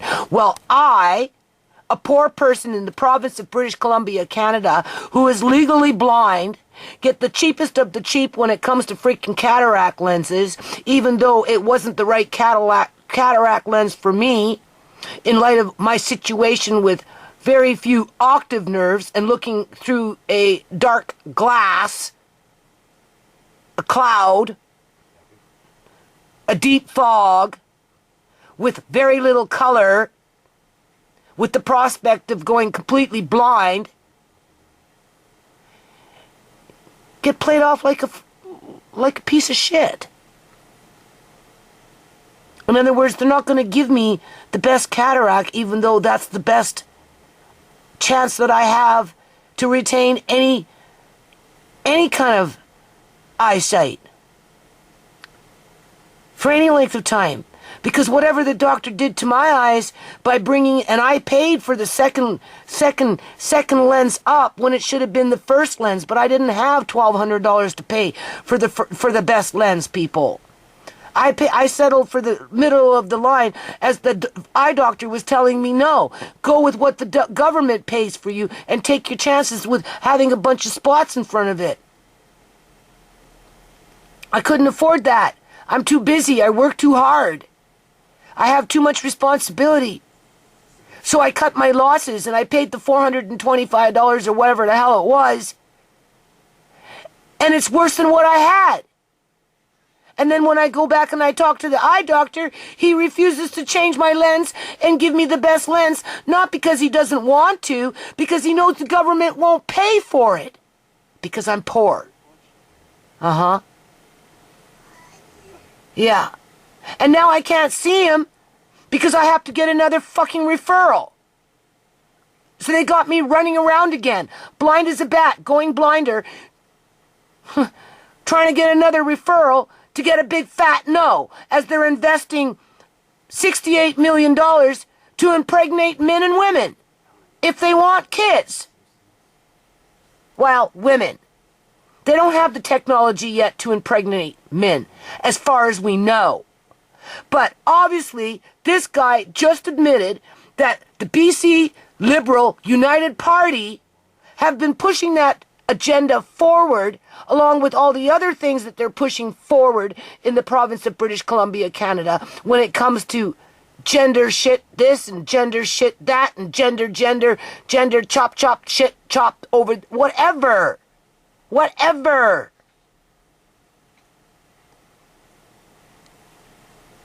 For what purpose? You can't even give people a proper cataract lens when they really, really, really need it. But you're willing to impregnate people that can afford the second payment for the in vitro fertilization? You'll be gracious enough to pay for the one, but you expect everybody else to be on lifelong birth control pills? And you're willing to pay for that, but you won't pay for a cataract lens, a proper fucking cataract lens, so that I can maintain looking after my grandkids?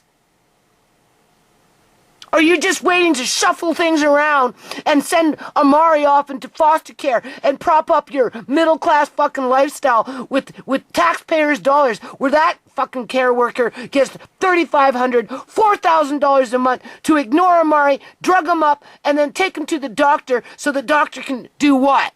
What? What do you have in store for my grandson?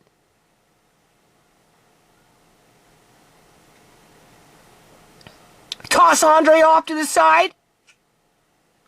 Yeah, okay. Lock me up in some old folks home? Tell my family that you're protecting me? Yeah, okay. Our leader. You can't even give me a proper fucking cataract lens. You're gonna have me running around for 3 fucking years fighting for that fight. But you're willing to do science experiments on who knows what to produce what? A poly baby? Okay. With whose eggs? One of the first things he committed to when he became leader of BC United, then BC Liberals at the time, was IVF. That was the first thing that he committed to. Why? Why? Does it align up with Soji's? Some sort of man-boy love group that wants to have it acceptable for children to experiment at a young age how to be what? This is YouTube. If this was a bitch shit exclusive, I'd tell you exactly what's on my mind. Let me remind you, when Andre was in foster care, okay, I told you that story. I told Andre when I was fighting with my son, blah, blah, blah, blah, everywhere. Anyway, I ended up sitting down. I told Andre exactly what the hell was going on with him when he went into foster care, how he stopped talking, how he stopped eating, everything, because he wanted to come home back to his loving family after he was illegally apprehended from it. From them. From us. Right? Shut up. Right? And what do? They got scared. They told my lawyer, oh, no, you gotta go see your grandson. He's not eating. He's not talking. You know, if you don't start seeing your grandson, you know, the judge is gonna think that you don't care. I said, yeah, okay, I've only been to court 15 fucking times, fighting a good fight, right? Borrowing money on my life insurance policy, trying to take it to the Supreme Court. Don't tell me I don't care. Oh, well, he's not eating. He's not talking. You gotta go see him.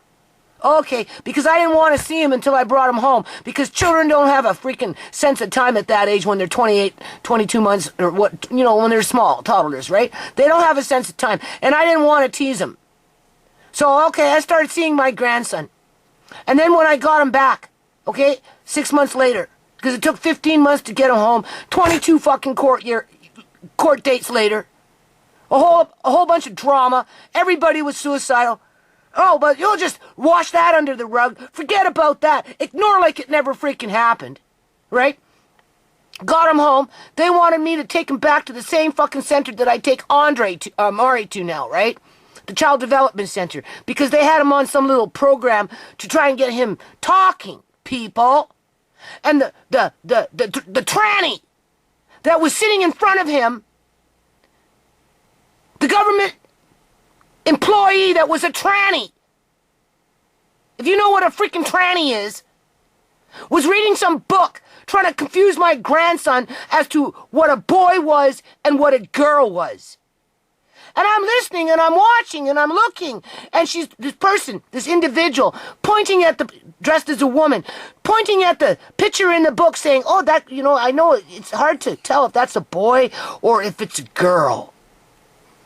Right? With some neutral name in there. He couldn't figure out whether it was a boy or a girl. When I finally got him home, and he was with me, living with me, it took me like 2-3 years to get him to figure out what a boy was and what a girl was. Why, people? Because he was confused by them. For what purpose? They took him at 28 months old. He was in foster care 15 months. They were doing some psychological something on him so that by the time I got him, he couldn't understand what a boy was and he couldn't understand what a girl was. And as I was taking him to that session for speech therapy, listening to that person read a book, purposely trying to confuse my grandson as to what he was looking at, and then traveling the internet, listening to other people's opinions, following the dots, I came to the realization of what my government is really about. And this is just another tentacle around that subject.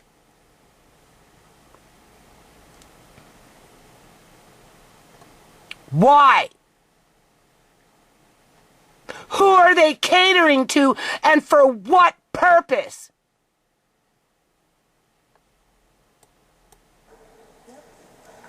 So 3 budgets later, we see IVF finally appear. Finally. Oh, sorry to be such a huge disappointment to you.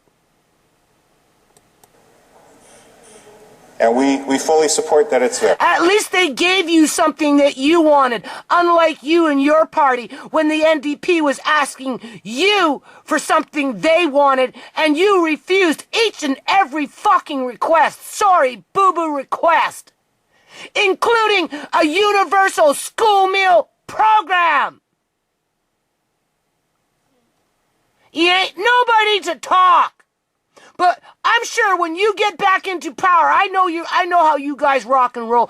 You're going to come in and you're going to try and balance the budget as you prop up what you're promoting right now, your intravenous IV, whatever, freaking infusions with your fetuses into God knows what, at the expense of cutting off vulnerable families from social assistance, taking their children illegally, accusing them of this, accusing them of that, as you toss their parents out onto the fucking road and turn them into freaking junkies! So that you can justify your criminal behavior. I know you and your government been there, done that.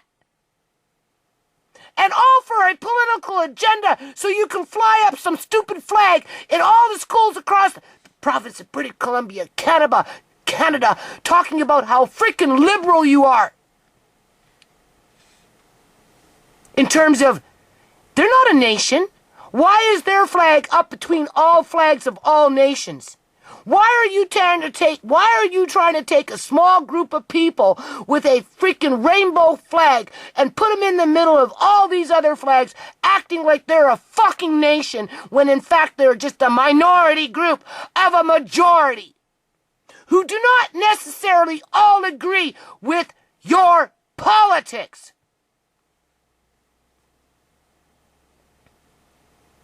I speak from 62 years of experience. You mess with my kids, you mess with my grandkids, don't think that I'm not gonna freaking talk about it. When it's back up in my fucking face and my next generation of grandkids, I don't care if they're from my daughter, from my son, more than one, are faced with this bull crap.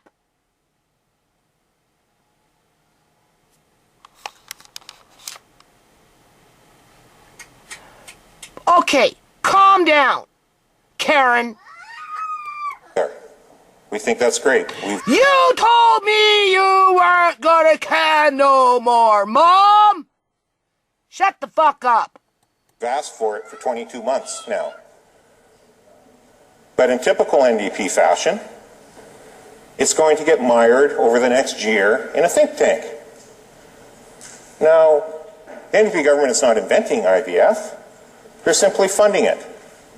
It's a program. So what's your agenda, buddy boy? You can't even provide proper health care to whoever you serve, 5.6 million, 5.2 million, 6 million, how many million people in this province? Why would you want to add on extra burden when you're begging the population, well, those below a certain income level, to go on lifelong freaking birth control to prevent babies from being born, but yet all of a sudden you support babies being born manufactured in a test tube? Okay. Program that exists right now. People are accessing this now. People. Who's accessing it? How many children need adoption?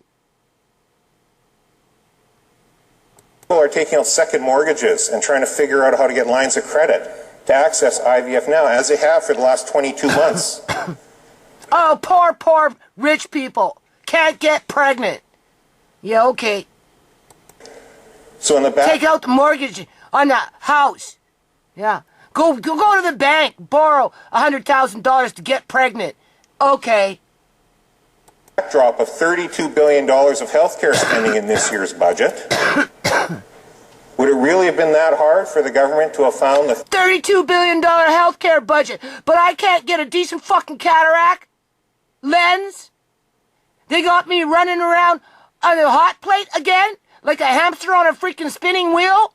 Yeah, you watch and see how long it takes me to get my cataract lens replaced with what should have been put in there right the first time, people. Why am I even fucking blind anyway, people? Oh, well, because it was policy. That's what the lawyer said. If you take it to court under their policy because you fell through the cracks like a whole lot of other people, blah, blah, blah, blah, blah, you're just going to be paying to lose, because don't forget about that $2 billion slush fund sitting with a whole bunch of legal beagle lawyers to prevent you, the public, from getting justice for your injuries. Because of them. $34 million to fund IVF. Whether it's the BC United Liberal Party or it's the fucking New Democrat boo-boo party.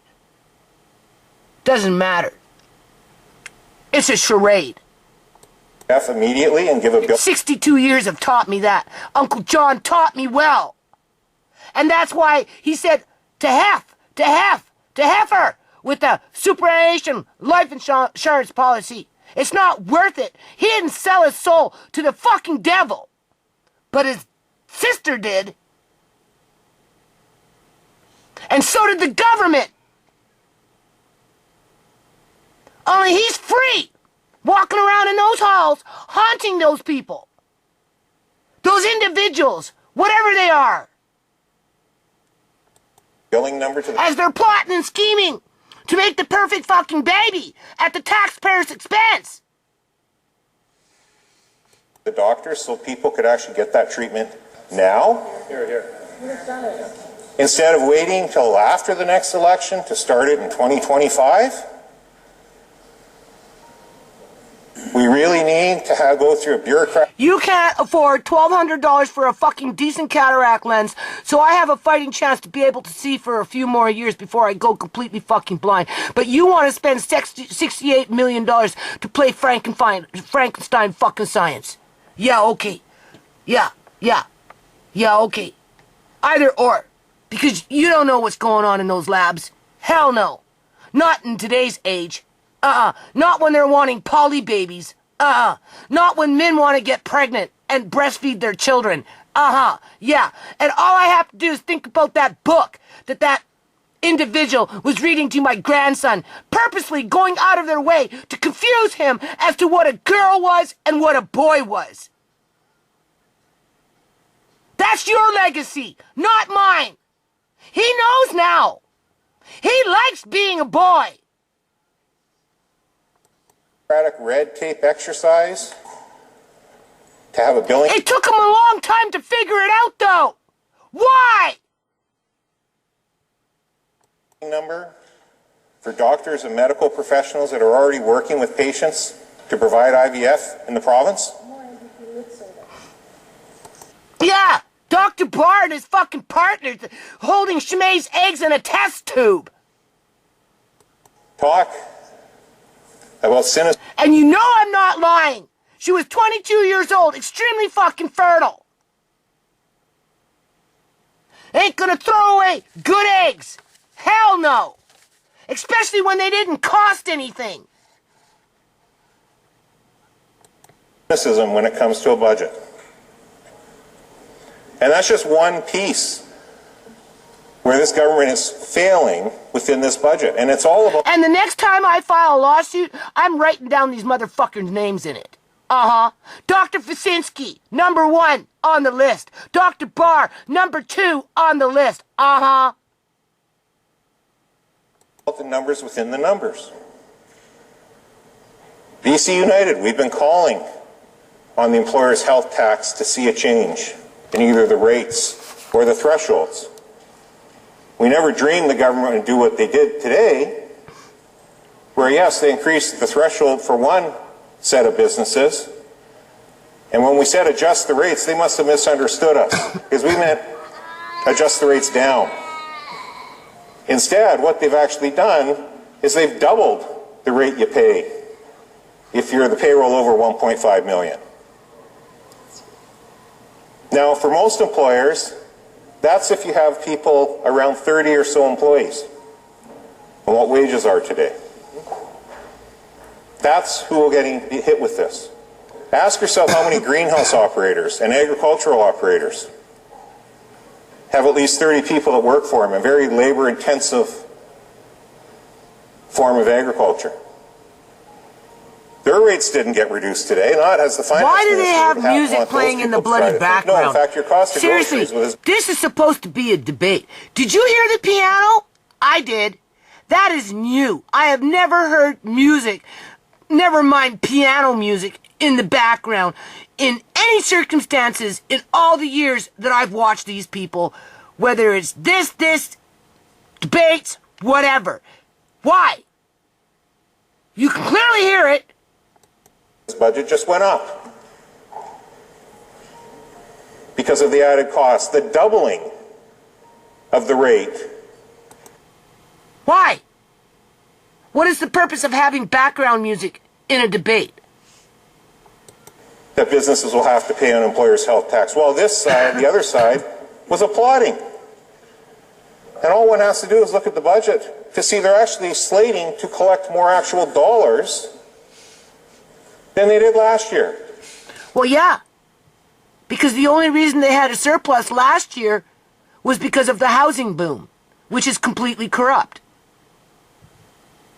But it brings in dead bodies. It props up the underground economy. It forces children out of their loving homes into foster care, so the middle class have a tax-free income to build on their dreams.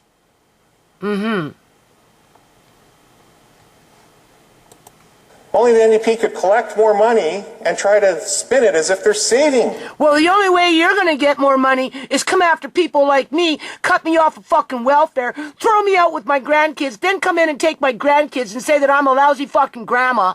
And then you'll probably end up treating me like you treated Sierra. And leaving me out on the streets to wallow away in misery until finally I'm lured to my death. Yeah. That's your legacy. Businesses. That's how you make money. That's how you balance your budget, your party, regardless of whether you changed your name or not. It doesn't matter. You are what you are. Money. The devil is... You go after the rich, you go after the poor, the working poor, the lower middle class, to prop up the middle class and the elite. That's what you do. That's what you've done. But you know what? You got the friend in the NDP because they cover up your tracks by ignoring what's in front of them in a court of law. So why are you beating up on them?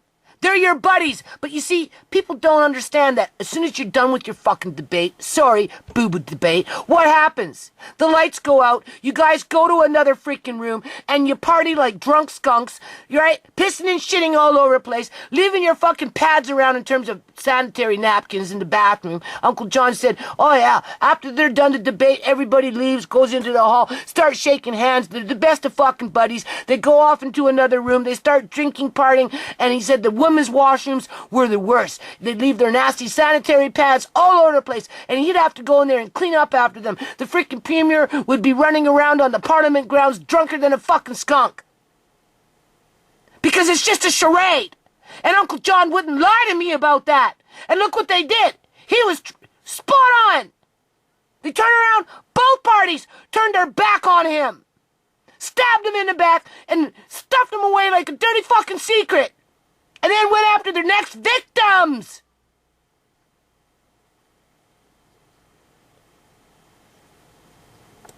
Always in the detail with this government, Mr. Speaker.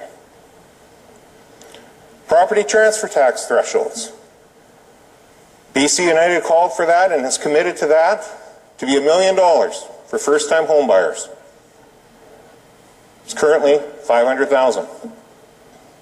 But if you go over 525, you get absolutely nothing right now under the current system. BC United committed that we would change it to $1 million to better reflect what has happened to the housing market under this Premier's leadership of watching. No. Whatever's happening under the housing market started with you guys. It started with you guys when your MLAs in 2008, 2009, could have been as far back as 2007, between 2007 and 2010, got on a freaking airplane, went to China, shook a few hands, cut a few backroom deals with property developers, flew back over here, after you've been replaced, that is, and came back as new and approved fucking representatives to some other foreign entity that none of us were even aware of until it was too late because we got blindsided by it. Anyway, you got off the plane, went off and bought your own freaking properties at a low, cheap rate because you knew the corruption was going to creep in real fast and overinflate those property prices where you yourselves as individuals could get rich. And then you partnered up with organized religion, with the organized cartels within that religion, regardless of what that religion is, because it doesn't matter if it's Catholic or if it's Punjabi, perhaps Hindu, could be Muslim, but it's got to be somebody with money and some clout. And the ones that are willing to do the dirty fucking deeds for you, like the Dr. Bars. To bring in the eggs so that you can prop up your in vitro fertilization program. As you push in your other agendas. Yeah, right. Okay. That's what happened. It started with you guys. And everybody's been running with it, including the NDP. Yeah.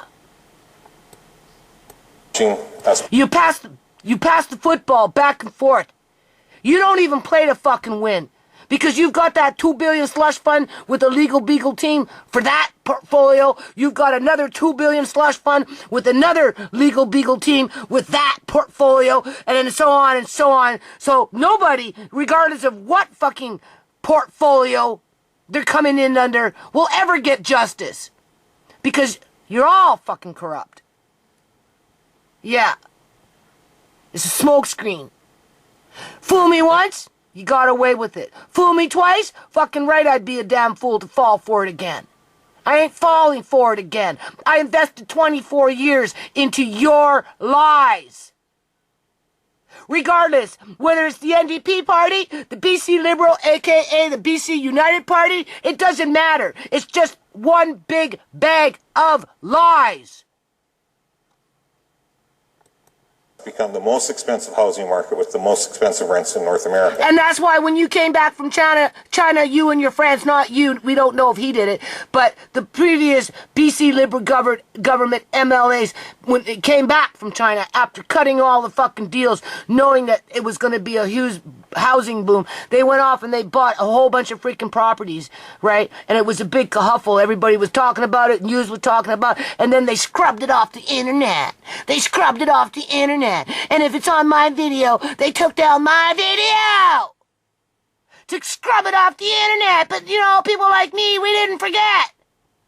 Because we lived through the hell that you and your kind created.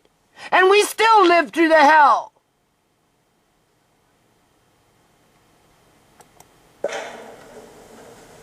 It's a good thing I don't do videos like this no more. Seriously. I'm damaged goods. I sure am. Zero patience for BS. Zero patience for a whole bunch of okie dokie fucking lies. Yeah. Would this government match that? No. Broke as a skunk. Because I believed in the lies. And I get beat up by my kids. Because I thought this province actually promoted opportunity, peace, and prosperity, to find out otherwise. Okay. No. Instead, we have a convoluted system that they put forward that has moved the threshold, kept lower thresholds, will save people at a maximum. And that's another thing. These little debates that they have, they're bogus. In the old days, this shit would go on till 6, 7, 8 in the morning. And you started watching yesterday at noon. Okay? Because I know, Uncle John and I, we ran with it. We sat and we discussed it. He walked me through it. He explained to me what the fuck was going on. He explained to me what I was looking at. He explained to me how those people acted after the fact. But at least it was a debate. Okay? You'd be sitting there at 4 o'clock in the morning drinking Sambuca with these guys taking toothpicks and putting them in their eyes to hold up their eyelids because they were, you know, somebody was having the floor. And then the BC Liberal government came in and wanted to shut everybody up. So they put him on a time limit. I'm surprised this guy, time, is still running. Maybe the NDP removed the time limit. I don't know. Last year, as far as I know, they had the time limit. Because he seems to be talking on a long time here. But he's not really saying too much now, is he? No. He's just setting the stage so that when he gets into Parliament as a leader, they're going to pump in not $68 million to inoculate, impregnate, or whatever, whoever, at the taxpayer's expense. They're going to pump in $200 million, $400 million, hell, maybe even $1 billion to push their agenda forward, as they expect my son and his wife to go on lifelong birth control. Yeah. Because they don't fit the criteria. Yeah. Of being the preferred citizen in Canada. Yeah. $8,000. Instead of doing what should have been done, as we committed to, with the thresholds we talked about, which would actually save $18,000 to that first-time home buyer. You ladder that with our rent-to-own program, and you'd have people actually having hope that they could stay in British Columbia and get ahead. Oh, shut up. Who was it? It was Gordon Campbell. Oh, if you can't afford to live in British Columbia, Canada, pull yourself up by your bootstraps, bitch, and move the fuck on, go to a different province like a real man would to go support your family. That's the way it fucking rock and rolls in the province of British Columbia, Canada. Get out of here, bitch.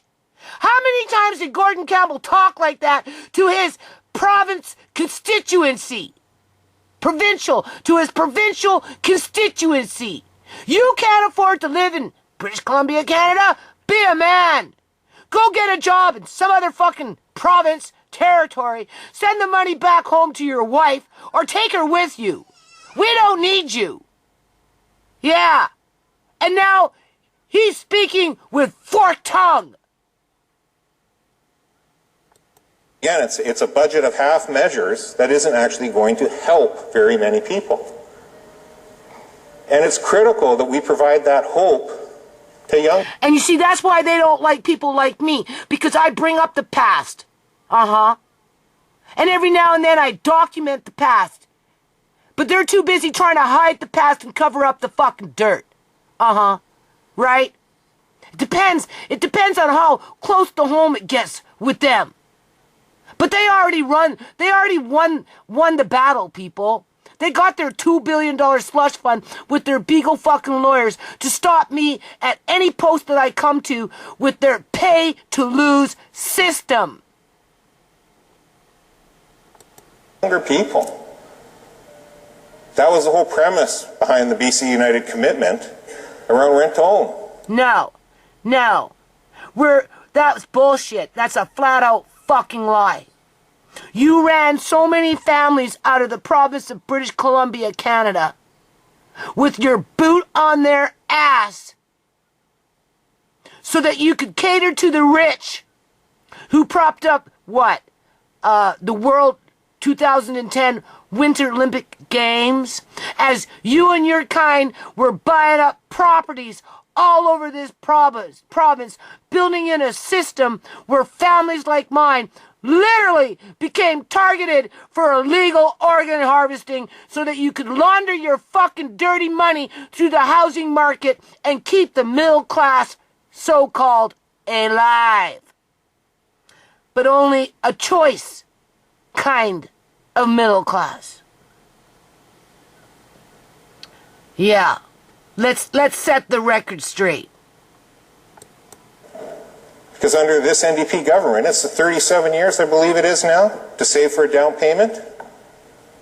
Under rent-to-own, you'd be maximum 3. Now, all you have to do is bring in a few rich Punjabis, hook them up with their extended family members out here, and you'll have 5 blocks bought up in a fucking week. Okay? Let's be real about it. Years. And if it's not that, it's a group of Chinese sitting up in fucking Richmond buying up the next 2 blocks. Yeah, okay. That's attainable. That's something younger people actually can... That's what your party built. That's the system that you brought in, and that's why you guys went off and bought properties for yourselves, because you knew it was coming. And that's why Gordon Campbell told everybody to get the hell out of BC if they couldn't up with the fucking pace. Yeah. See a future for themselves. He said it so much that now my landlady says it. You will never own another house like this. You need to get rid of your stuff and accept the fact that you will own nothing. Because remember Gordon Campbell? That's what he taught me. So blame it on him. And when you look in the budget documents, again, produced government documents, there's issues that we need to address as a population. Our share of population in the country is projected to go down, which means transfer payments from the federal government will go down. And that only happens when you have interprovincial migration as a negative number. 15 It's in the book. It's in your budget. 15 straight months, 5 straight quarters. And see, this is the problem, Mr. Speaker. I get that the other side probably didn't get access to the budget book either, and we go through this exercise every year. So they haven't actually read the budget book. They're listening to the speech from the minister. But I would encourage them to actually read their own government-created document, wherein, as it says, for the last 5 straight quarters or 15 months, there's been negative inter-provincial migration, primarily to Alberta. And what's happening in Alberta? Oh, housing's much cheaper. And that's why you see people literally flying on a plane twice a week from Calgary to Vancouver to go to UBC because it's cheaper than paying rent in Vancouver. That has not been addressed in this budget. The speech makes it sound very, very They're good. also trying to get away from Dr. God, Dr. Death, a.k.a. Bonnie Henry, whatever she is to you. People are leaving BC to get away from that issue, people. Okay? It's not all about housing. They have their own housing crises in Alberta as well. Okay? Communications people working for the government helping to write speeches, so one would hope they could come up with some language that would sound very pleasing, but it doesn't actually deliver. That's where Laura Lynn comes in. She talks about that shit on BitChute. She can't talk about it on YouTube because she'd be censored out, right? For the results we're looking for.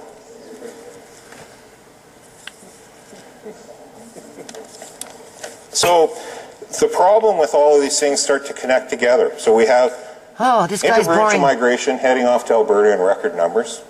Last time we saw that was actually when the NDP were in government.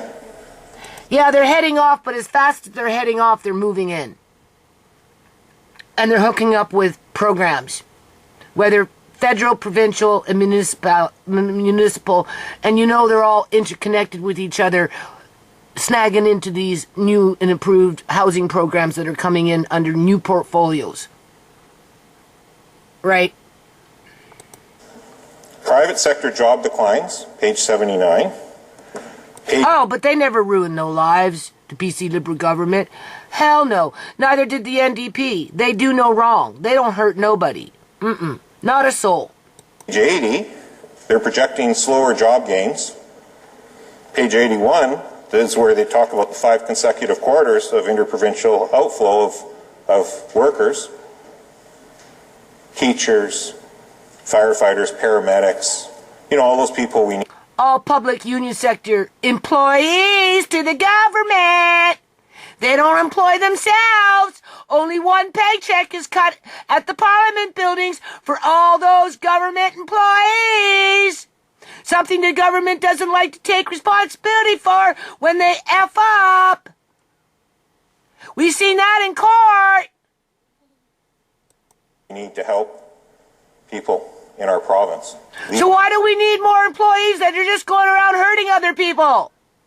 Unless, of course, there's a political agenda behind that, outside of propping up the underground economy with illegal activity, to which the NDP says we're trying to snuff out of British Columbia, Canada, when we damn well know it's a freaking bunch of hogwash.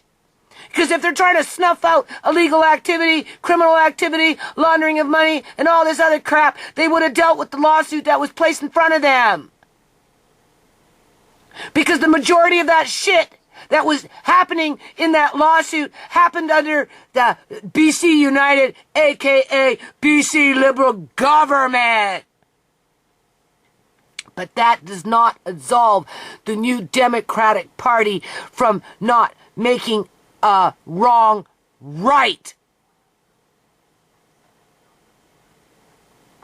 Leaving because they don't see a future here. You're right. There is no future in the province of British Columbia, Canada, because regardless of what type of politician you are, you're all one bad apple sitting in one fucking rotten barrel. Basically, none of you have any gall to stand up and do the right thing and fight for any type of justice unless it can benefit your personal pocketbook. And even then, you're slinking around behind closed doors doing backroom deals with God knows what. so that you can convince yourself that you're superior and some kind of overlord over your constituency. Yeah, okay. And then you dig into some of the other numbers and the contradictions from this government, from literally a throne speech of 2 days ago to their own... And to think that I wanted to help the government. Help them to establish a real universal school meal program. Help them to bring peace and prosperity to this province, because I believed in a public union sector that I thought was legitimate, to only find out otherwise years later at the expense of losing my family members to freaking predators. Budget document today. All those same workers I referenced that we need to help battle the mental health and addiction crisis. This guy is just jumping from one pot to the other pot. Like, seriously. I'm already riled up. As if I want to talk about addiction and mental health and freaking murder by fentanyl. Yeah, okay. You don't want to get me started on that one.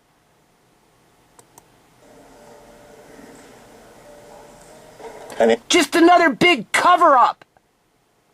Area that on Tuesday, this government said there was 3,600 treatment spaces in British Columbia. On Thursday, when you read the budget document, they're only funding 2,200. And in fact, the language is all maintain and continue funding. Yeah, and they're probably still losing anywhere between 200 to 400 people a month, per month, every month, as a result of fentanyl. As they continue to blame the victims. It was either a suicide or an accident, but never fucking murder, because they're too busy covering up murder so they can pillage the organs and then funnel that money into the housing market. Fool me once, okay, you got away with it. Fool me twice, F you. Not increased funding. There's not one area, and the mental health and addictions minister is shaking her head at me, which is shocking because it's actually her area that she should know, is maintain and continue, not expand and increase. I'm telling you something, people. My son upset me so much the other day, I wanted to fucking cry. I'm sorry, boo-boo cry. Okay? But I'm like, no. You ain't got time to cry. You don't got time to feel sorry for yourself. You just got to pace yourself through whatever it is that you need to do, even if it means you got to do it by yourself because your son wants to be a freaking dickhead and a knucklehead. Okay? So I'm resigned to just do what I can in a day until I just can't do no more. Thank you to my eye doctor that gave me a shoddy, shitty fucking eye lens and then told me to basically fuck off. Because the government refuses to give me the better eye cataract lens because it's too busy pumping its money into impregnating gay people.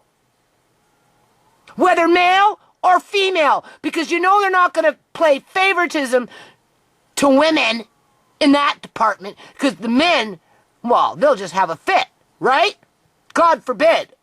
So they're not going to want to rock that boat. But they'll play me off like a punk little bitch, right? So I'm like, okay, don't cry. So I'm holding back the tears, not crying, as I'm looking after my other two little grandkids for 29 freaking fucking hours.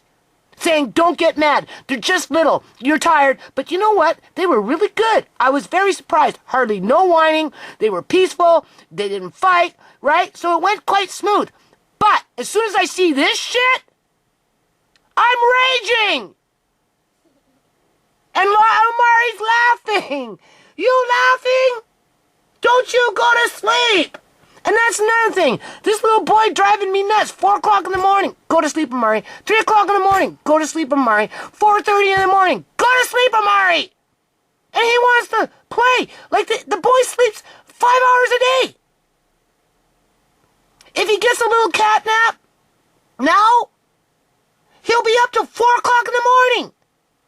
Unless, of course, I'm there. And even then, it's hard to say. And I have to go to sleep. Keep moving. Put him back. He's flipping around like a freaking monkey. And I'm like, oh my God. I'm just glad I look after him. You want to know why I'm glad that I look after him? because I don't dope him up so that I can have fucking peace in my life. I deal with it, people. He doesn't want to sleep. I don't dope him up to make him sleep so that I can, what? Have quiet time? No, I'm running back and forth, back. What do you think that does for my nerves? Huh? But clearly, he doesn't need it for whatever reason. Right? He's healthy, he's happy, he moves around. He does whatever he does. And he's like a little ever-ready battery that just keeps on going. And that's another thing that my son doesn't understand. He doesn't know how exhausted I am just by trying to keep up with the shit that I keep up with. So when he puts on extra pressure on me to the point where I want to fucking cry, and then I have to hold back the tears because I don't got time to be feeling sorry for myself because my government says pull yourself up by your bootstraps. So of course I'm going to try and do that. When I see shit like this and I know the fucking truth because I've walked the walk, I've walked the talk. I've been a victim to their abuse, to their lies, to their shenanigans, to their misrepresentation when it comes to peace, prosperity, hope, and opportunity. And I know how fast as they give, they take and pull out from underneath your feet, the rug, and then they send in the predators and say, give me more money. If they're not telling you to get the hell out of the province because you can't afford to live here, they're telling you to get the hell out of the house because you can't afford to live in it.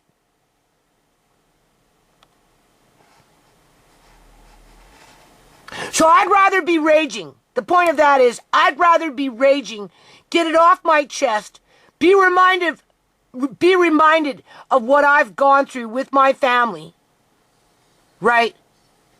And where I need to go while I can still get there.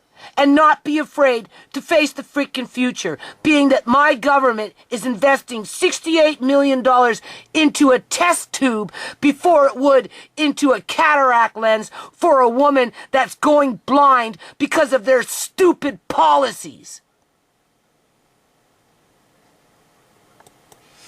That is the problem. We have a government with record spending, record deficits, an operating... Okay, I gotta take a break. I gotta calm down and then really just finish this up and be done with it. Okay, is it recording? Yeah, this is taking too long. But I'll tell you, what's better? What's worse? Is it better? Is it worse to be depressed and crying and give in to that? Or is it better to be depressed and rant and express your opinions based on what you perceive to be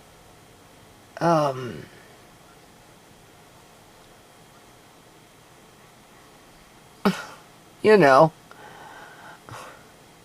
the problem? Well, part of the problem, right? Yeah? I'd rather be depressed and rant and get on with my day than to be depressed and cry and stay crying, where I'm prevented from getting on with my day. Okay? Because if you cry too much, you get to the point where you really can't do anything. Where if you rant it out, like I am right now, because I am provoking myself by watching this, which brings up a flood of memories, experiences. Well, now I'm not going to cry over it, people, but I'm definitely going to stand my ground. I'm going to express myself, and then I'm going to shake it off, and I'm going to continue to get on with my day, and the next day, and the next day, and try and navigate around the hypocrisy. So we know they're going to spend $68 million to impregnate individuals who can afford to get the second insemination just in the event the first one didn't stick. Unless it's a one-pop deal, take your chances, and if it doesn't work, who cares? You can't afford to pay for the second treatment, but at least you gave it a shot.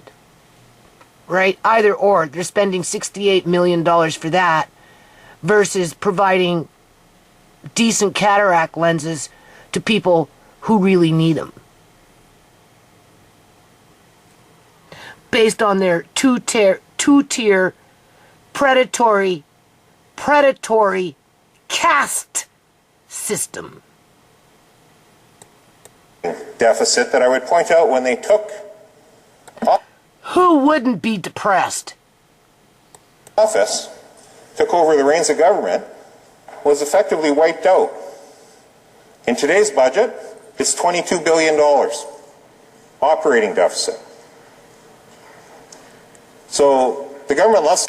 And this is where the BC United BC Liberal Party will get re-elected to come in and balance the budget.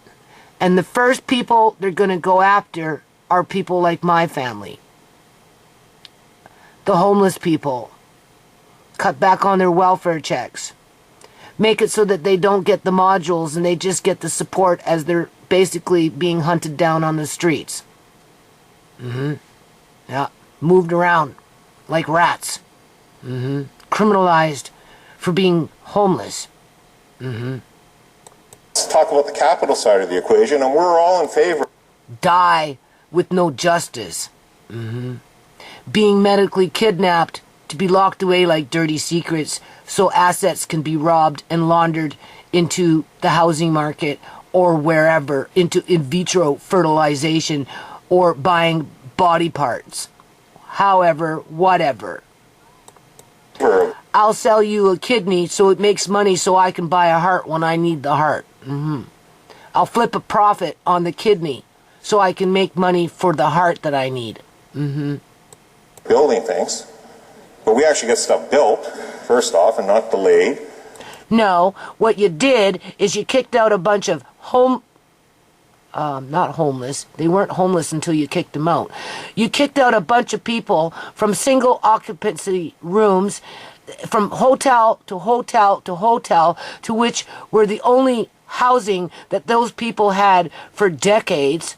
You threw them out into the freaking streets. You introduced fentanyl into the community so that they would start dying off, and it gave you a surplus of body parts so that you can launder through your housing schemes. Yeah. And then you took those hotels and you revamped them to have your rich tourists come in to participate in the Winter Olympic Games in 2010 so that you can say that you made a surplus on the budget.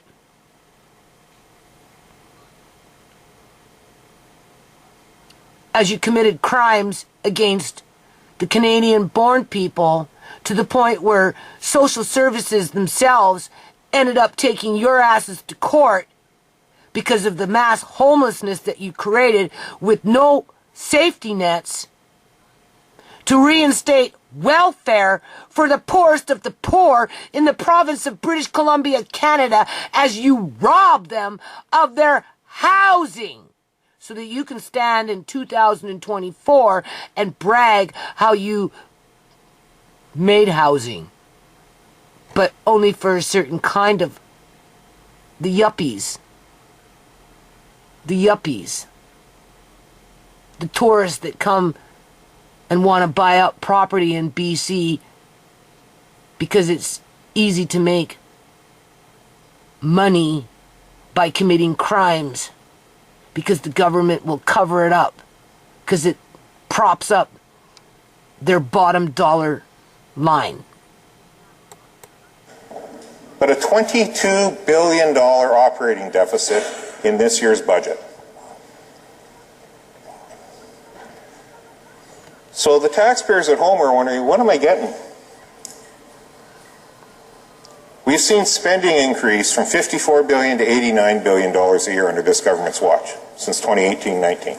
Yeah, well, you know what? when you guys were in, the NDP was saying the same damn shit about you guys. The only difference is at least the NDP gave a little bit something back to those, you know, with minimal incomes and whatnot. Whereas you just threw everybody out into the fucking streets. Didn't matter if it was windy, it was cold, it was snow, it was blaring hot, it was pouring rain. You didn't give a rat's ass about none of them. And then to keep them quiet and to shut them up and to get rid of the problem, you brought in your fucking fentanyl. I'm sorry, boo-boo fentanyl. And then you normalized it by blaming the victims to the murder of that fentanyl. As you rewarded the people who were murdering, hot-shotting, hot-capping people like SHAMAY to do it again and again and again because you built in your little corrupt system within the healthcare system to harvest organs. And then you hired a Beagle legal team with a $2 billion slush fund to prevent that information from being documented in a legitimate court of law so that you can continue on with your shenanigans. Knowing that your friends in the Parliament building, aka the New Democratic Party, would be shaking your hands in the hall after the fact of the bullshit charade that you guys put on for the public and then go get drunk and leave your fucking dirty tampons, whether you're a man or a woman, in the bathrooms so that the Uncle Johns can come in and clean up after your asses. As you plot and scheme how to steal their inheritances or their superannuation life insurance policies or their houses or whatever assets that they may have so that you can repeat the cycle over and over and over and over and over and over and over and over again. Because ultimately, at the end of the day, you yourselves, the politicians and their organized religious groups and other partner groups of crime, are the predators. Increase in spending. Does anyone at home feel that their services are 75% better? Under the NDP, yes. They didn't take off dollar for dollar off of child support. They actually let me keep it so that I could do food prep, so that when you guys come in and want to destroy my household with what little is left, at least my kids will have food in the house! And you can thank the NDP for that one, Mother, you know what? Because when you were in power, you wanted everybody to starve. I'd rather holler into a camera, piss off my son, than sit up on some fucking couch and cry my life away. No. I am making plans to go see Mr. Bruce Ralston. Why? Because Uncle John deserves justice. So does Andre. So does SHAMAY. So does Sierra. So do my other kids. I'm already a lost cause. So it makes no difference to me. But at least there's fucking food in the house, and we can thank the New Democrat Party for that. They let me keep my child support, and I invested it into food. Quality food. So when your ass gets back into power, my family won't starve. They'll be homeless, but they won't starve.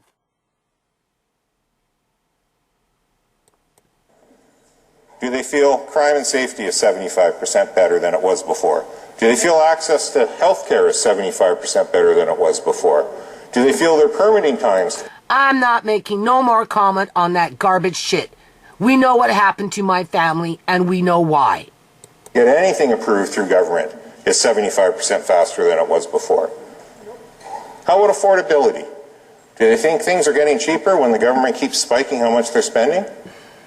Now, I know the minister likes to say some people say cut. Never actually wants to say who those some people are. I would challenge anyone on that side to find any quote of me saying we're cutting healthcare, that we're prepared to cut education. No, you have to get into power before you can do that. So stop misleading the people. Let's get real about it. Let's go back into history. Oh, but That would be too close to home. You would be held to account for the lives that you fucking destroyed by illegally cutting them off of welfare so that you could balance the budget. Yeah.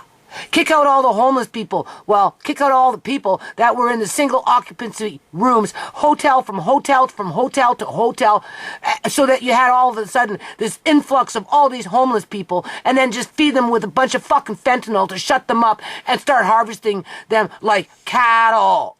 Yeah. As you brought in your rich bigwigs bragging about, oh, well, you own this property and you own that property because you knew in advance through a backroom deal what the hell was going to go on in the housing market in this province after your asses, somebody from your party, came back from China, replaced with something else, just to keep the illusion alive. And I would make it, well, there we go.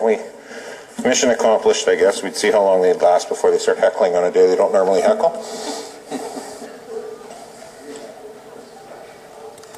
I would challenge anyone. I would challenge anyone in that Parliament building to watch my videos regarding this subject and tell me where I am wrong. And before you accuse me of being a fucking lunatic or a liar or this or that, get into those medical files. Get into SHAMAY's medical files. Get into Sierra's medical files. Get into Uncle John's medical files. Get into fucking Andre's social services illegal apprehension files. Get into my welfare files and figure out why they cut me off of fucking welfare, threw my family out on the street in the middle of fucking winter in 2003, illegally, and then tried to cover it up in a court of law. Then come back and accuse me of lying. Before you can do the fucking research, shut up! You're hogwash!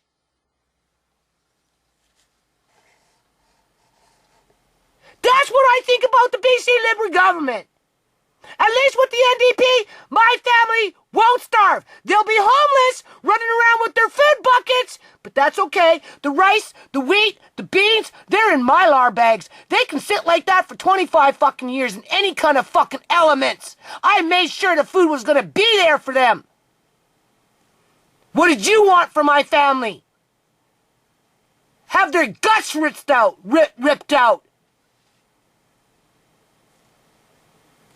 And that's what you accomplished.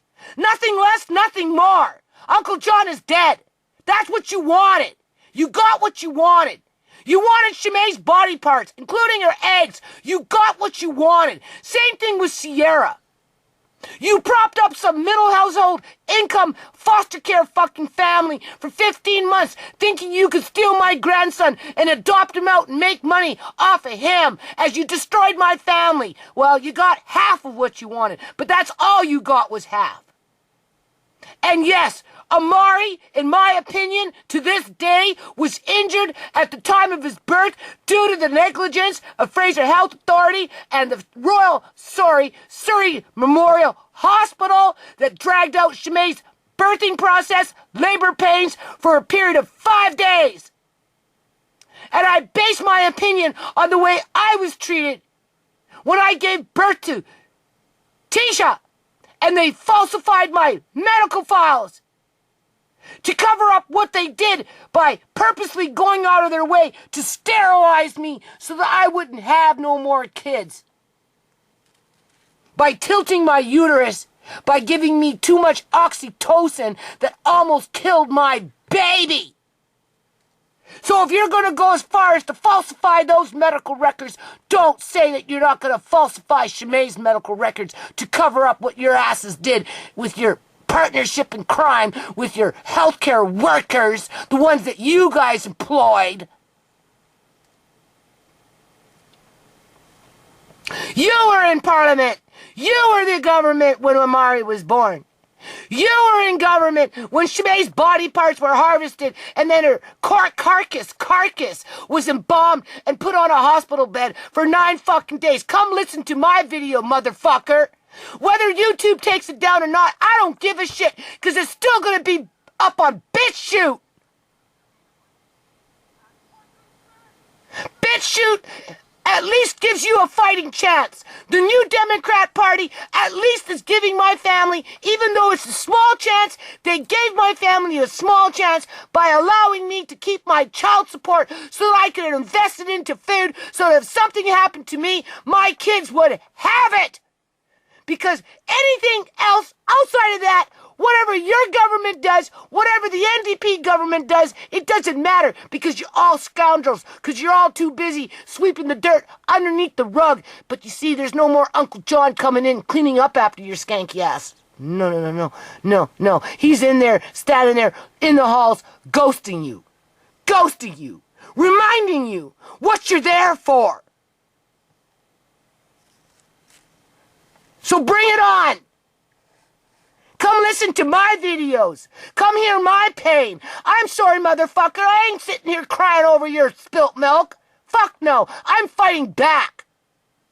And I'm coming back hard. Blind as a bat. I don't fucking care. Until my last breath, I will continue to fight for my family. Because as far as I'm concerned, you're nothing but hot air. Hot air. You represent empty buckets of food. The NDP at least filled up the fucking buckets. And it's good food. It's organic food. It's preserved in Mylar bags with oxygen absorbers. And only the NDP can take credit for that. Not you and your kind. Let it be documented.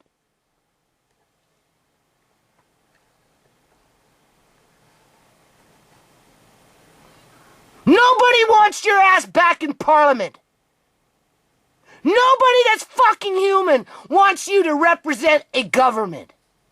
Only the predator class that like to feed off of other people's organs in order to be able to sustain themselves would want you to be a representative of a government.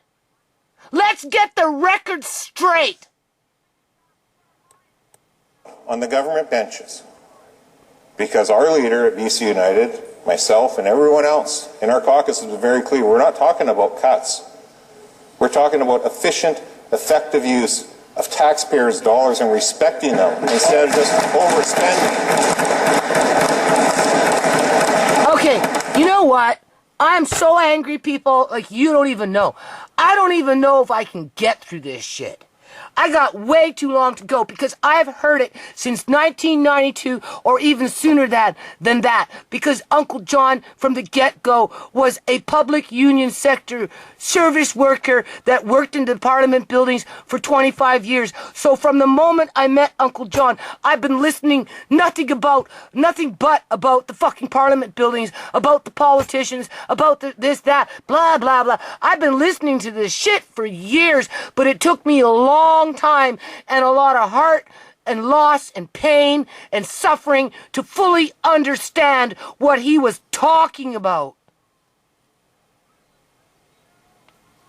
It doesn't matter what this dude has to say. His reputation is already down the toilet because they had 16, 17 years to make a difference in people's lives and they went out of their way to prop up their rich friends, their rich corporations, their own pocketbooks, their own portfolios, at the expense of bringing in some shady criminal activity that is so deep-rooted into this province that even the NDP doesn't want to clean it up.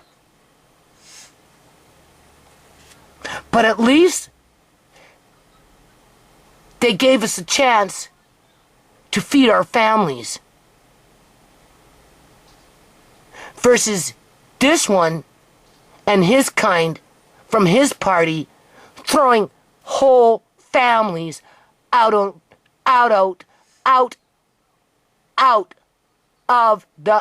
onto throwing whole families out onto the streets in the middle of winter.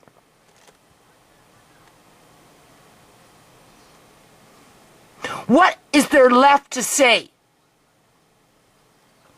So why don't we just end it here? And if you want to listen to the rhetoric after the fact, because you believe in this individual, you like being the predator class that can get rich by any means necessary, regardless of who you hurt and why, then come back. I'll provide the link into the description box and you can finish the freaking video. Because as it is, I ain't got time to cry over spilt fucking milk, and I sure in the hell don't got time to sit here and rant and rave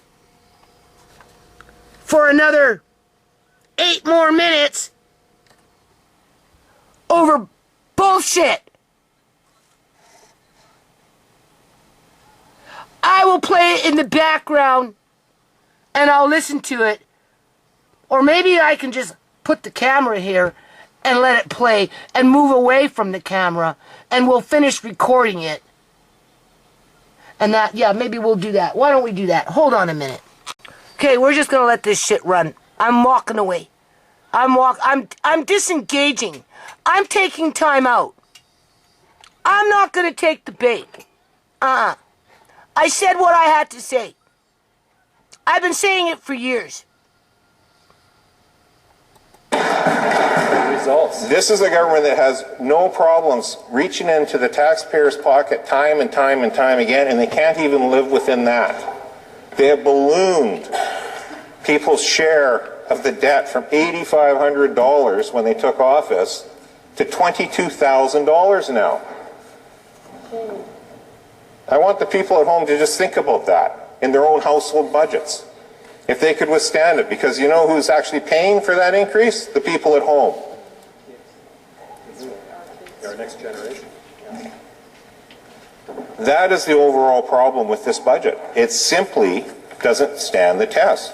As I say, we have all sorts of measures that were real and tangible that BC United has pitched forward. And as we move through the budget, I think people are going to see a very clear compare and contrast opportunity.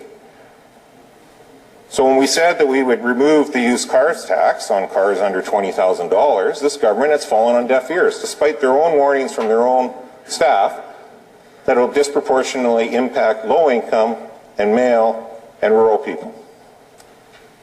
We said we'd remove the provincial fuel tax at 14.5 cents a litre. This government will say, oh, look at Alberta, though. They did that and the prices went up.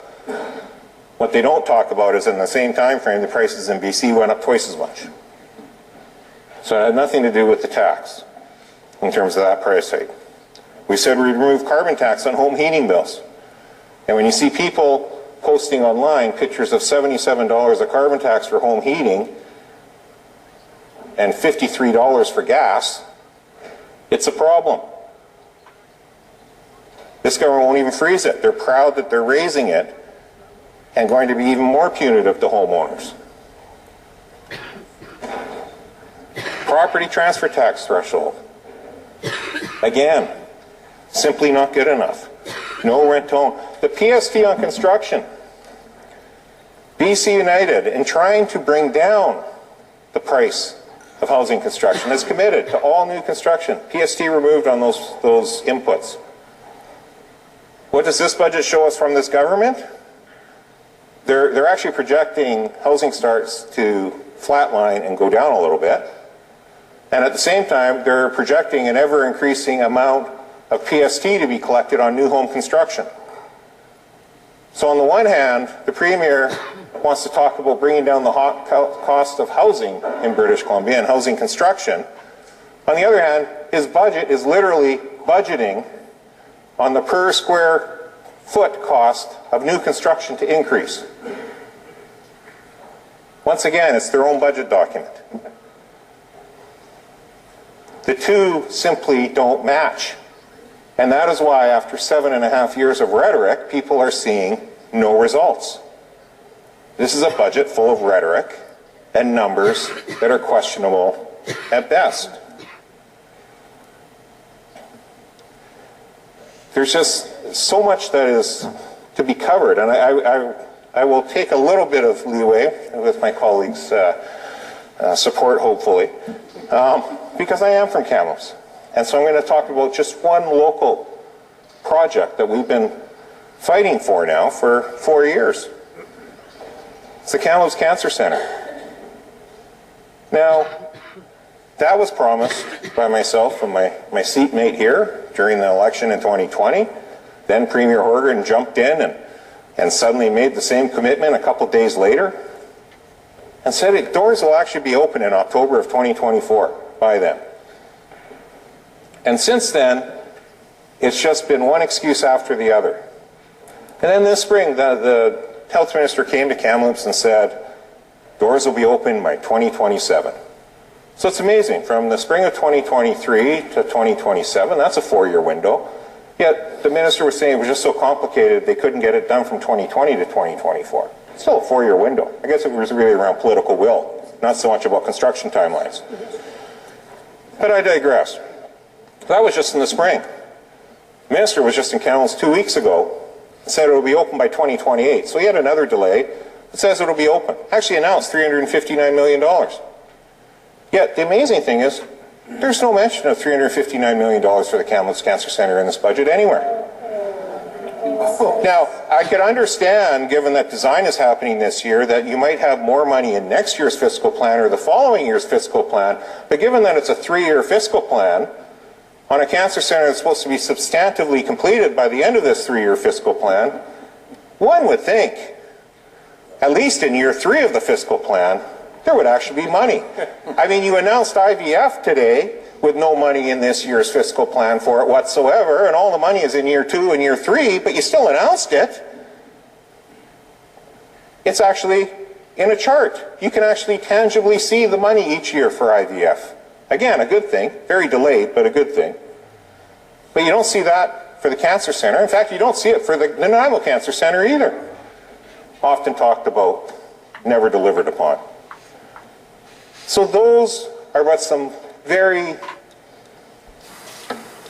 salient examples, I guess I'll use the word, of why it's important that the public dig into this budget document, that opposition dig into this budget document, that we actually have the full 6 days to debate this budget document, and that estimates happen in their entirety for this budget document. Because frankly, none of the numbers match the rhetoric we heard in the budget speech. They just simply don't. Even something like the flipping tax, which again, our leader at BC United has stated all along, we're fine with the flipping tax, but it has to actually be effective and meaningful and actually make sense. Not only is it very confusing how it's written in the book, so we'll wait to see the legislation and dig into that. But it actually points out that it's going to impact women more so. Government's own budget book. Just like with the used cars. Yeah, go after women and children and old blind men. Women more disproportionately. And anyone else that's disabled. Interesting way to introduce a tax. To knowingly that would be the BC do it United you know you're going fucking to party, aka BC Liberals. Disproportionately to men. I'm wondering where Rich Coleman all is. Language coming straight from their budget book. Dave Hare. Not that I've had to create whatsoever. So, Mr. Christy Speaker, Clark. the bottom line is this. We this know budget Gordon Campbell's now kissing the king's ass. Not what is hyped to be. I think people will see that over the next while. I certainly am confident that as we get into further scrutiny, people will see that. And ironically, because the government decided to introduce the throne speech in the budget in such an interesting fashion, we'll call it this year, and back-to-back, and do this on a Thursday, we'll have all weekend now, instead of the usual rush to go through tonight to figure out all the fine points, details when we get back to budget speeches on the next day. We'll actually have all weekend to really scrutinize what this government is frankly not doing in this budget and all the missed opportunities. When you have a budget that's spending $89 billion and you have this many missed opportunities, that's shocking. It's just shocking. So, Mr. Speaker, it's clear that this NDP budget is a complete mess and it is set to only get worse. Well, I'll tell you, I'd rather have a complete fucking mess with a whole bunch of food-grade 5 to 6 gallon buckets full of quality fucking food than the streets. That's what the BC Liberal government represents for those that they don't like. The new Democratic Party may not like me, but at least they didn't throw my ass yet out onto the streets. And if they do, at least I'm going out with some buckets full of freaking food. And I'll tell my kids, take the buckets, run, and go hide. Don't worry about your mom. I'll stay out on the streets, and I will fight the good fight like your sister Sierra, and I will go down swinging for justice.